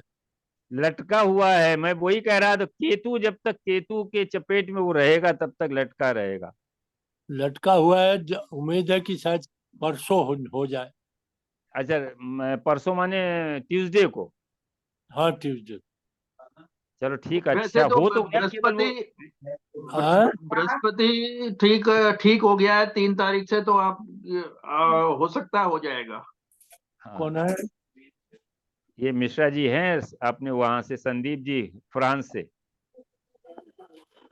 राय साहब नमस्कार। इसमें ठीक ठाक है कि नहीं? अरे चलो ठीक है, फिर जो है अब हम चलिए लोग फिर देखते हैं। मिलते हैं, फिर मिलते हैं। जी ठीक हाँ, है। Okay okay. ओके। और नमस्ते सर। श्रवण सर क्या हाल है, ठीक है? सर मिश्रा बढ़िया, सर जी, बढ़िया, आशीर्वाद सर। मिश्रा जी, जी जी सर, बताएं राय साहब। मिश्रा जी को उसका ट्रांसफर हो जाएगा ना? हाँ हो जाएगा, हो जाएगा, अब इतने लोग कह रहे हैं तो हो ही जाएगा। नहीं नहीं, अब ठीक हो गया है, बृहस्पति ठीक हो गया है, तो अब हो जाएगा। चलिए ठीक। उसको स्पेयर कर दे, ट्रांसफर तो हो ही गया, स्पेयर नहीं होगा। ट्रांसफर तो हो गया, वो वहां से रिलीव नहीं कर रहे हैं। हाँ जी जी, अब हो जाएगा। 6 चलिए तारीख से हो जाएगा, जो 6 तारीख आपने बताई है। हाँ हाँ, चलिए आप लोग तो को अपने बता दो। श्रवण में, अच्छा वो एक अरविंद जी हैं, कोई अरविंद जी कौन हैं भाई, हम देखा नहीं। डॉक्टर अरविंद हैं, होशियारपुर से। अच्छा है अरविंद कहाँ, पराशर सर जी। एक बार दिखा तो दो पाराशर, भाई अरविंद इनका। पाराशर। वो आज अरविंद जी आए जरा, नहीं, वो आज नहीं नहीं आए। हमें लगता, सेक्रेटरी हैं ब्राह्मण सभा के, तो वो अक्सर अच्छा अच्छा, उनका उनके सम्मेलन हाँ वगैरह संडे, होते हैं। मेरी हाँ बात संडे हुई को थी रहता है। उनसे। वो बुक उन्होंने एक डाली थी ना, ABC काखा गा, जी जी अरे बाबा, जी जी हाँ, जी। जी हाँ। वो तो वो मिलाप किताब के है ऊपर किसी भी के पास? लिख रहे हैं, मिलाप के ऊपर भी उनकी किताब पूरी हो गई है। वो अब अच्छा प्रिंट के अच्छा, लिए जाने वाले हैं, उसके लिए भी। चलो बहुत अच्छा, बहुत अच्छा है। जी चलो ठीक है फिर हम लोग। जी, नमस्कार। नमस्ते सर जी, थैंक यू। नमस्कार।